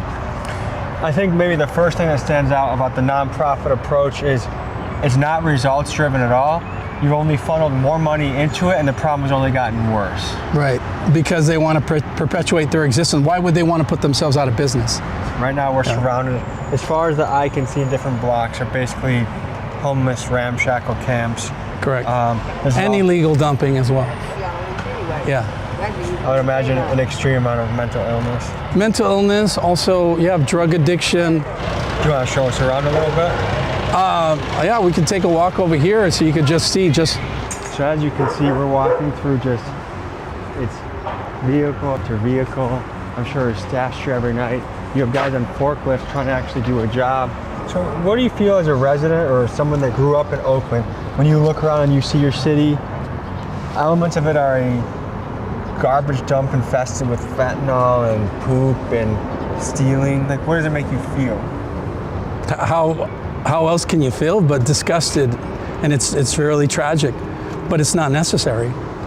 What could be done instead with these folks that are living out of these areas? What do you think could be done instead? Well, here's the play from these nonprofits, is they want to claim that everyone is entitled to free housing. Yeah, housing is a human right. Right, you've heard that.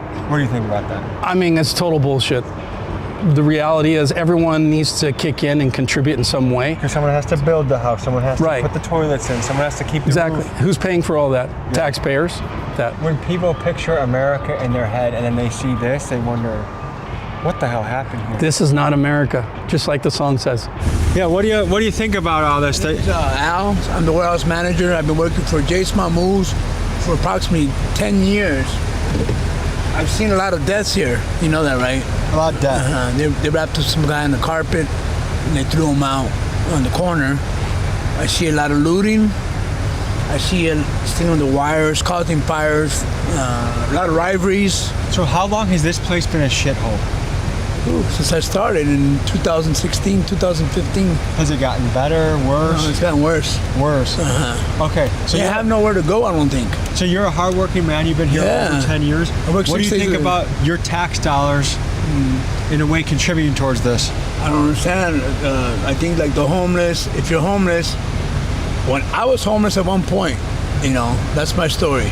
And I didn't carry all this stuff with me. I had a backpack, and that's all I had. What do you recommend happens in this area? There's programs that help them, but they don't want curfews.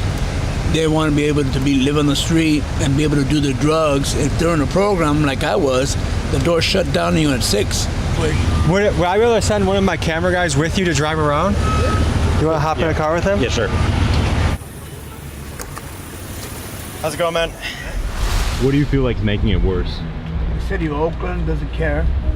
It's not gotten better. I'm telling you right now, I thank God for everything that I got, but I'm a hard worker, right? And I was homeless one time. Look at this. I was homeless, but I didn't feel like this. They don't have places. They have resources that will help them. You know that, right? To understand why these citizens are so angry, consider this. Despite homeowners paying relatively high property taxes, Oakland ranks among the top 5 metro areas in America for theft and is the second most dangerous city in the country. According to a 2022 article, the city spends $120 million a year on homelessness, yet many would argue that things have only gotten worse. This has led locals like Edward to believe the nonprofits receiving the money are unintentionally incentivized to keep the the problem going rather than solve it. After all, who would put themselves out of a job, especially when there are executives of these nonprofits making a healthy six-figure salary? For example, it appears CEO of Keep Oakland Housed, Jamie Alamanza, makes about $400,000 a year, and her top leaders make between $220,000 and $240,000. And for residents, it's infuriating. You would think paying more in taxes would translate to a safer city, but here it feels like the opposite.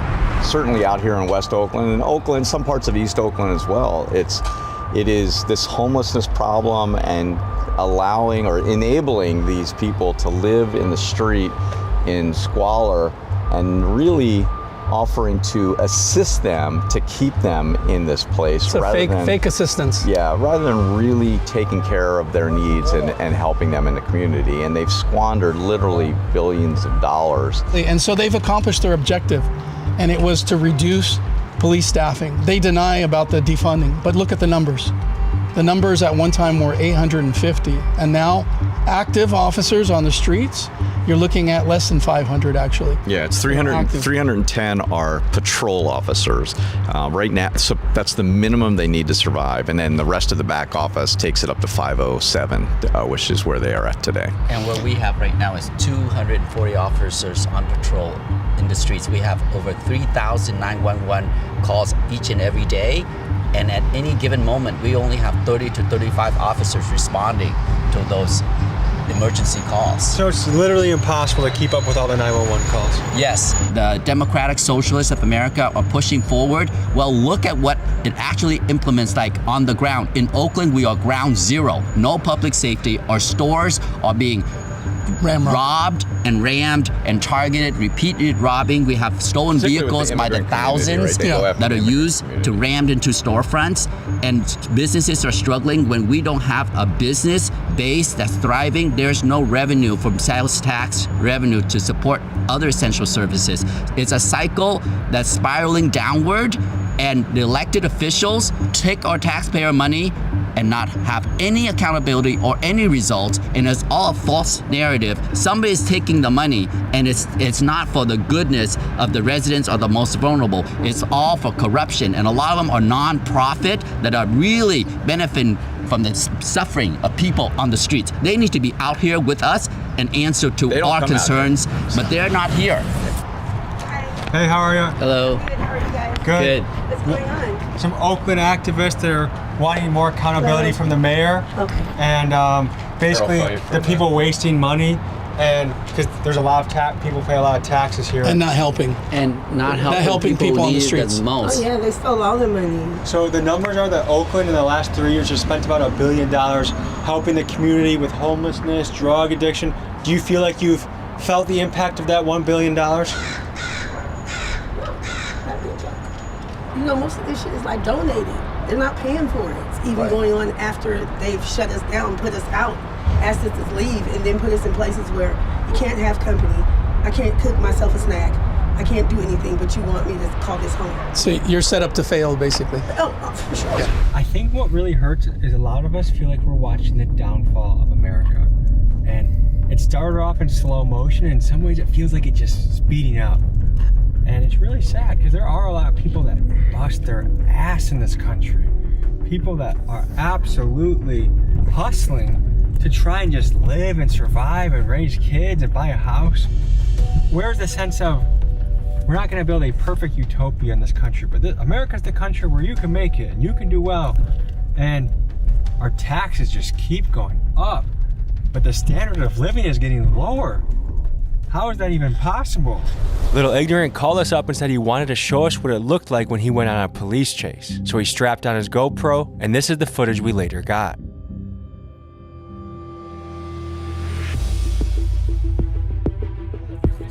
Hey, fuck 10, let him chase us, pussy. Take off. You don't want it. You don't want it, bitch. You don't want it. Bitch ass nigga. Go get us. Pussy. He's behind us? Right there. Oh my god, we gotta get him. Oh, what the fuck? Oh my god, get over. Help me. Go, we out. We He's a bitch. We're going viral. Slow down. You got it. You gave up. Now take off. Let's go. Yeah, nigga. I love you, my nigga. Let's get there safe though. Slow down. Crazy, bro. Yeah. Hella fun. Yeah. Hella fun. Dude, we were trolling him with Swan Lay, and then we spun it back, kept trolling him. He ended up chasing us. That shit was fun as hell, bruh. So we were at a red light, right? Complete stop. And there was 2 cars beside us. Saw a little gap, took it, had to stop a car. A bitch moved, for us. Dude, you were asking a lady like, yeah, move out the way, move out the way. The bitch moved. To help us get out. Yeah, we gotta give a bitch a free striker, bruh. If you're watching this video, DM me, we'll got you with a free striker. Yeah. How'd you guys take this one? That shit. Key was in the car checking, bipping. Brake, push to start, key in the car. Yeah, every rich neighborhood at least, feel me? One day out of the week at nighttime has one car, feel me, that's hella fast with the key in it. I'm trying to become the president for real. Like if you look up the like the reason I'm a terrorist is because it's for political gain. That's like the real definition of a terrorist. That's why I classify as that. It's because it's all for political gain. I'm trying to run for the president one day, couple of years. Couple years. Vote for Lil Ignorant for president 2020. What year is it? 5? Next year, 2026. On hood. You gotta wait till 2028 to make your run. Why? Because that's when the election is. It's not next year? Why?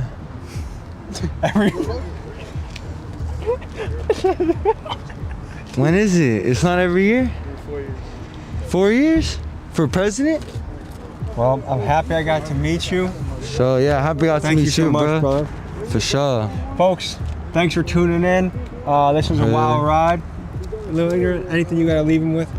Shit, vote for me, president, 2020, what is it, 2028? 2028, going for president, on hood, bro, you feel me?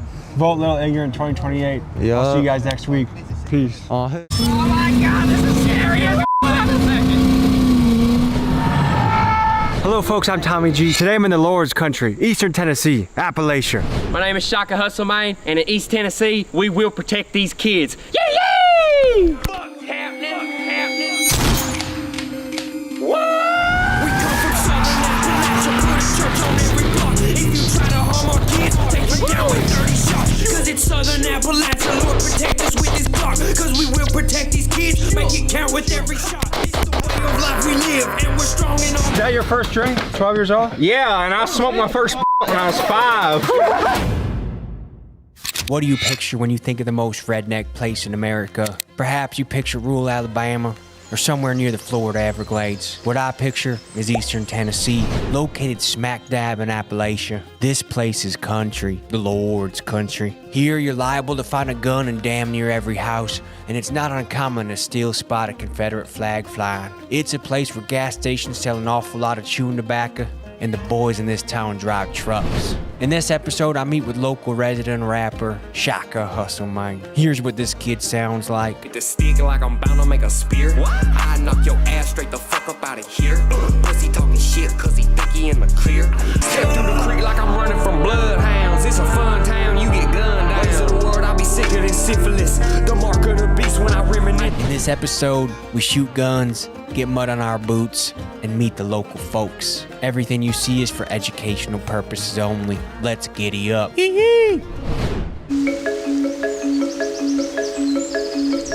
What's up, y'all? Shaka Hustle, man. Welcome to East Tennessee. We're gonna show you about how it is, how we live, what it is, and we're gonna tell you the truth about this place. When it comes to Tennessee as a whole, I feel like we're one of the last states that's really sticking to the true American way of life that our founding fathers set it up for us. East Tennessee is one of the few places you'll go where somebody will walk up with their pants sagging and some cowboy boots on and be like, howdy, homeboy. What's up, my homie? And I'm a rapper. Everybody always has this stigma around rappers that they freaking live the party lifestyle and stuff. But really, I just be fixing trucks and cutting grass and painting walls. That's really what it is. But Is this your baby right here? Yeah, this right here, it's a 1979 Scottsdale. It says it's K10, but it's K20. As you can see, she's a little muddy right now. We got wild over the weekend. Around here, it's either people who take the route of getting on drugs. I mean, there's an in-between, obviously, but people either take the route of getting on drugs or they go out and they have fun with what they got. And right here, we know how to fix stuff. We know how to work on stuff, and we put our trades to fun. Fentanyl epidemic has taken over this area like nothing you've ever seen. But one of my closest family members, she's recently got on fentanyl, and this is somebody that we never ever thought would even dabble in drugs. Done got evicted, it's got her car repoed and stuff, and she's scared she'll die if she quits. But the thing is, I'm scared she'll die if she keeps doing it. I went to prison in 2015. There was so much dope that almost everybody you knew was selling dope or on dope. And it's dope meth? Yeah. Okay. And then whenever I came home, it was such an epidemic. I came home in 2019, I got on it. My baby mother, her sister, just died from fentanyl. Her dad, come to find out, was the one that had gave it to her. He had bought it from somebody and gave it to her, and she passed. He got charged with second-degree murder. The dealer and his girl got charged with second-degree murder, but the one dealer was coaching a youth football team. Jeez. And they knew that he was selling fentanyl. My stepbrother, I ain't seen him in 10 years, and I caught up with him at the corner store. We ran into each other and caught up. Next day he was dead because he took a pill and it killed him.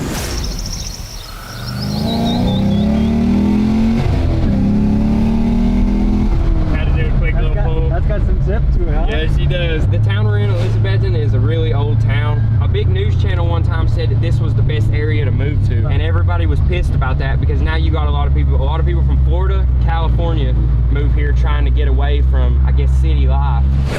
Like I'm running from bloodhounds. Next, we were invited to the top of the hill, to the Diesel Dicks headquarters, for a rip-roaring shindig. Hey, we are 11 minutes out. It's lit up here right now. We're excited, man. We're really excited. I'll come down to the bottom of the driveway in about 5 minutes. All right, thank you, man. Y'all better tighten up. We're going uphill this time. Let's go. All right, just follow me. We're almost there. You ready? Oh, I saw goats over there. Oh, jeez. Where are we right now? Right now, we're in Stony Creek. And it's safe to say that that's in Appalachia. Yeah, we're in the bottom part of Appalachia. I don't know if you're affiliated with a gang, but we're with the Diesel Dicks. Yeah, we're with the Diesel Dick gang right now. I know you see the truck on the back, that truck sitting over yonder. But yeah, that's what we do. We spin tires, we break shit, we fix it, and we f***ing turn up. I like the belt buckle. That's some high fashion right there. Hey, listen, bro. Some old man made that shit for me. My wife would love me if I dressed like that. Hey, you better lock her up if I'm around here. If I had an Appalachian stereotype, one would be that people can fix just about anything. Oh, yeah. And two is that they like to tinker. Like they got a bunch of cars, they got a bunch of stuff. Is that an accurate stereotype? Absolutely, yeah, that's the name of the game. It's what I enjoy doing. Even if I had $1 million, I'd still be out here tinkering with my toys and stuff. Do you guys feel represented by our current government right now? I feel like there's only one politician that I feel like I can trust, and that's the man that tells it straight, and y'all already know who that is. Hillary Clinton? No, we're talking about Trump. We're talking about goddamn Hillary Clinton. Shut the hell up. I support Trump because he's the only person that I feel like has brought the whole American movement forward. So, you know, the whole MAGA movement shit. But dude, any politicians in general, it's just like, we don't know them people. What does success mean to you? Wake up, do what you want every day. The life we're living. Yeah. Is there any lingo I should be learning if I'm trying to blend in a little bit more? You gotta say y'all all the time. Y'all? Yeah, Yonder, you gotta say out yonder in the holler. How far is yonder? Right here, over there. And if you hear somebody around here say yesterday, you know, this happened the other day or whatever, that could be any time from now and 6 months ago, you know, that don't mean shit. The funniest thing around here when somebody in the holler or something gives you directions, they're never using street names and shit, they're using landmarks. Go north as far as the hill, then take a right? Yeah. John Boy's truck right here is locally famous. John Boy, tell him about your truck. Show him, I guess. Are you making a barbecue in here, or what is all this? I working with the stick like I'm bound to make a spear. Your ass straight the fuck up here. Pussy talking shit cause he think he in the clear.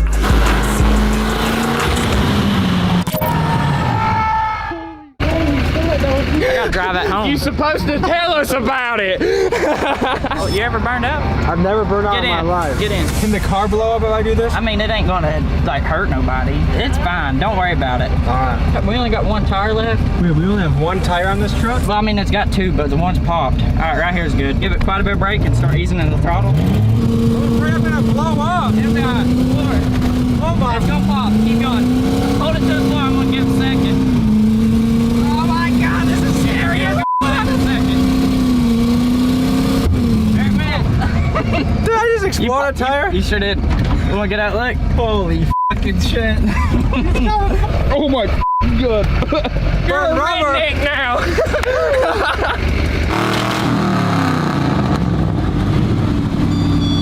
He just broke up.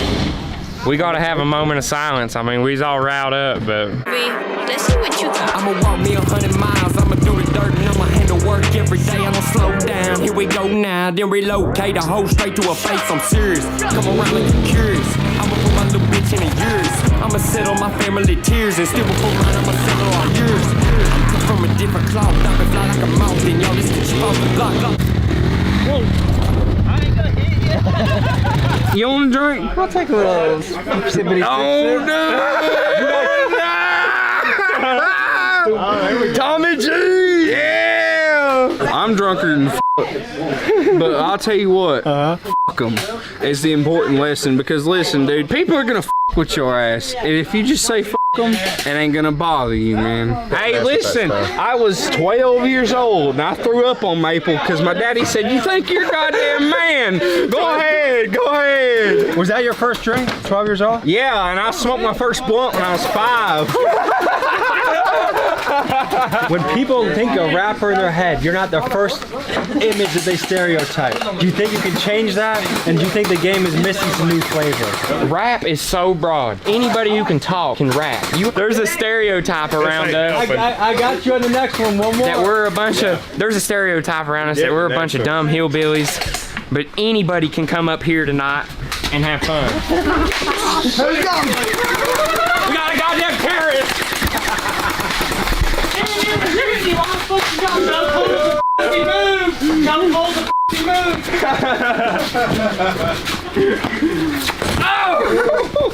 That's all right. Very good. That's how you earn respect a lot of times up here. What percentage of people have guns in their house? There's a gun above every door in my house. It'd be easier to talk about the percentage of people that ain't got a gun in their house.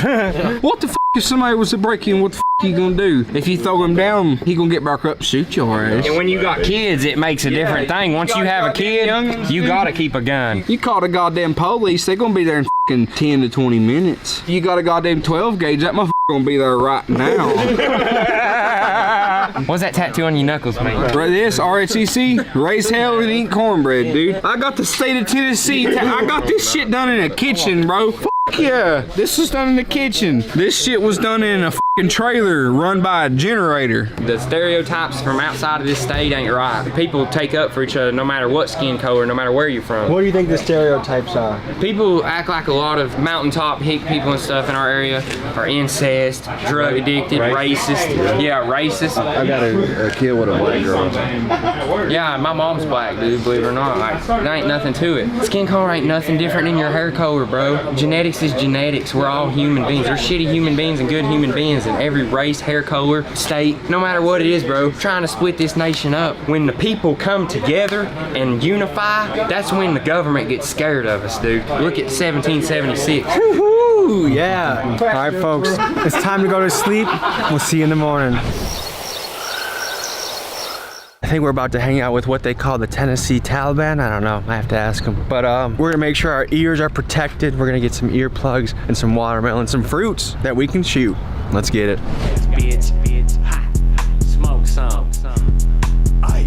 I'm bringing the shit for real. I'm fucking it up, cause that's how I feel. I hear Tennessee is one of the best states for gun law rights. I'm originally from Southern California, so Okay. moving here, it's definitely a breath of fresh air. What is the gun culture like here? You know, the Second Amendment is very open and not restricted. Coming from a pretty rough area in Southern California, it's definitely a blessing that I can carry and don't have to jump through hoops and steps like that. Do you think it's something that Americans should protect and fight for? 100%, 1000%. We got our earplugs, we got our butt plugs, we're ready to shoot.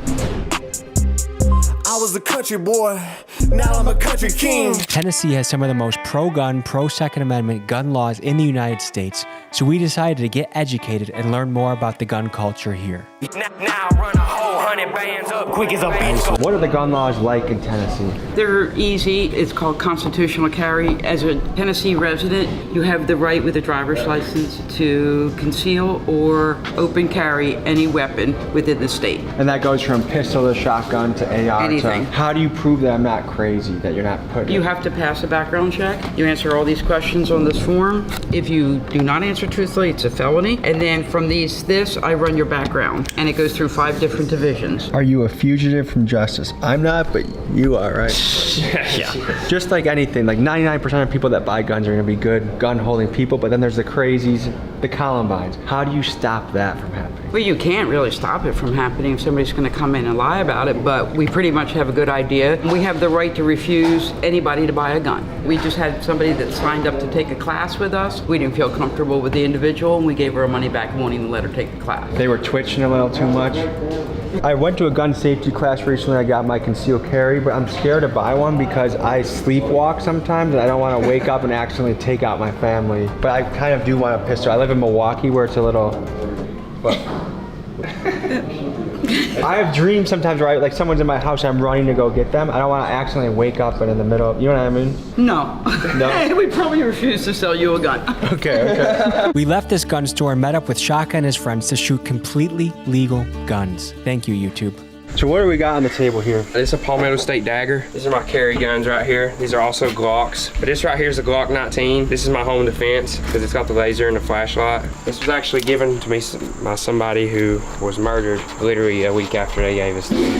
How young were you when you shot your first gun? Probably like 5 or 6. Maybe 4. I was shooting an AK-47 when I was, before I could even ride a bicycle. What does the right to bear arms mean to you? It's an infringible right given to us by the Constitution, so it explains it in itself. Now I can understand people's fears about training and everything else. You can go out and get proper training, it's not expensive. There's plenty of people around that know what they're doing.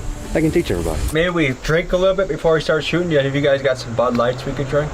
Ah, get the f out of here. Firearms and alcohol never mixed. Do you feel like Bud Light goofed up big time with some of their recent advertising? Hell yeah. I mean, I ain't never been in a bar and seen a freaking transgender man sipping beer, drinking beer, you know what I mean? When I was in 4th grade, they took us on a field trip to a place called Camp Explorer, and we'd shoot bows and guns when we were in 4th grade with our teachers, dude, shooting guns. Who's gonna shoot first? I got this ready. Right here. Ready to go. I was a country boy, now I'm a country king. This year I'm serving fans, last year I was serving fiends. Now I'm living dreams, bitch get out my way. I ain't trying to see no mic unless I'm getting paid. There it is. Country king.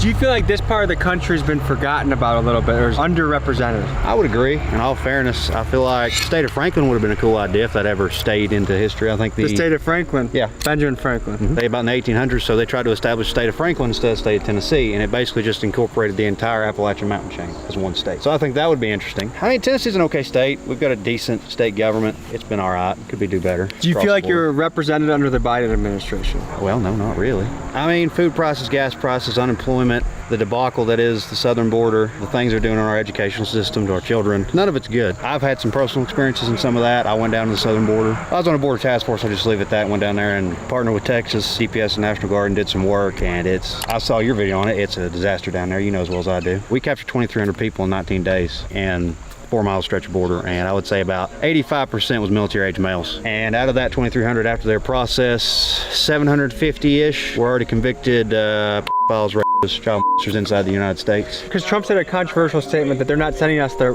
best, they're sending us their criminals, their rapists. But from 1/3 of the people you got, you'd say are on that category. 1/3 just via paperwork. Not everybody, there was good folks down there. I really didn't see that many women and children. I saw a couple groups, at least the shift I worked from 05 till noon, about lunchtime, but it's all military age males. Are you proud to be an American?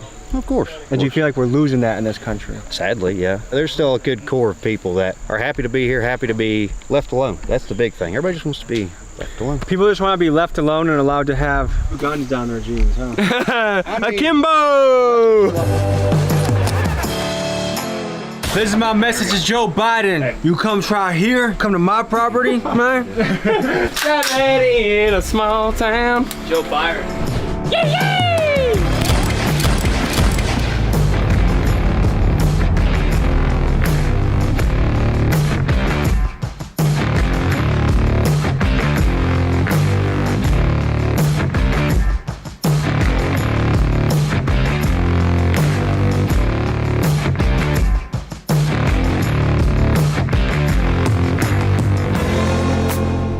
In these videos, I love meeting absolute characters. This next scene, we get to go to Kurt Dogg's house, and this guy is an Appalachian legend. We're in Kingsport, Tennessee. Beautiful slice of paradise in Northeast Tennessee. This is no place like home. I've been a lot of places, and you know how birds and stuff navigate through magnetism of the earth? Well, my magnetism feels right here. So I hear you're somewhat of a genius. By day, what do you do? What's your profession? Right now, I actually work for the U.S. Army, making explosives at the Holston Defense. You must be damn good if they let you in with all your tattoos. Well, you know, with a degree and a great work history, the possibilities are endless. That's the big house where me and the wife live, and the kids. You see a lot of overgrown trucks and weeds around here. This is a Jeep that I was just given. We're gonna basically turn it into. Was that a birthday gift or a Christmas gift? Just a random, like I need it out of my area. It's got a good motor. What goes down in here? That's just the farmhouse. When we have little shindigs like we do today, people go in there. We got couches, sit, lounge, hang out. This is honestly the dream, is to have a lot of land, peace and quiet. This is a place that the crickets chirp at night, the stars come out. This is the result of deciding to make a lot of good choices along the way. Probably a little later than most. About 27, I got my head out of my rear and worked, went back to college, got my degree. What up, Caleb? It seems like in these parts, having a gun on you is like having underwear on you. Everywhere I go when I'm not going to work. Do you feel like this part of the country is overlooked or underrepresented? Underrepresented in a positive light. I feel like a lot of the focus is on the negative because there's not a whole lot here going on except for, you know, got Music City over in Nashville and all that. You know, this small area, you just assume that it's a bunch of dumb rednecks. I've never been mudded properly before in my life. Properly? So, yeah, You'll probably get it done today. Oh yeah, definitely here today. Guys, as we're waiting to heat things up, I should let you know about this. I'm creating the largest gang in America. Big dogs gotta eat. If you want to join the gang, buy a shirt, TommyGMcGee.com. I have you covered. Here's another thing about this area. We are superbly globally relevant, as in Eastman makes products that are used all over the world. All the plastics, all the bottles and stuff like that, they make the polymers that they use to do that. They had a big contract with Coca-Cola for years and Kodak. There's a lot of people out there that make this, that make America run, and we're trying to forget about them a little bit. They don't think about the boots on the ground kind of people, you know? Boots on the ground, that's one of the slogans of the channel.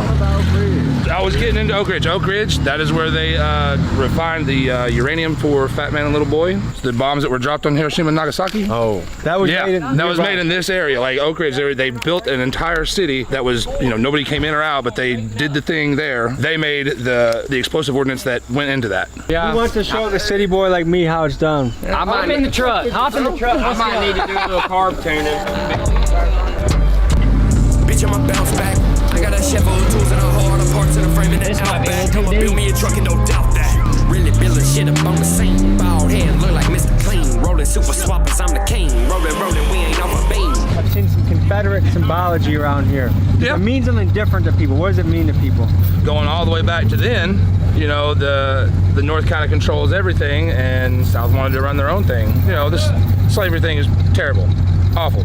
Should have been thrown away a long time ago, but this area shouldn't be governed by them as harshly because they profit while we make the stuff, you know. Looks like you went hog hunting recently, huh? That's bull. No, I'm talking about hog hunting. He's actually right. All right, folks, we went on quite a journey, and the music that you've heard throughout this video is all this guy right here. A couple guys back here too, but the link is in the description. Blow this guy up. Comment, big dogs gotta eat. Thank you for the hospitality. Man. Any final thoughts you got? Man, I just appreciate you coming out here and showing love to our people, man. We got good people and you're good people too, so it's good to get y'all out here and turn up, do a little yee shit. Yee! Guys, the world's a beautiful place. The media is gonna try and tell you it's not, but you can go anywhere to anyone. There's good people. They're trying to breed separation, but when you travel the country, you travel the world, people are friendly, people are wonderful, people are kind, and I experienced that here in East Tennessee and Appalachia. Love you guys, and I'll see you next week. Peace.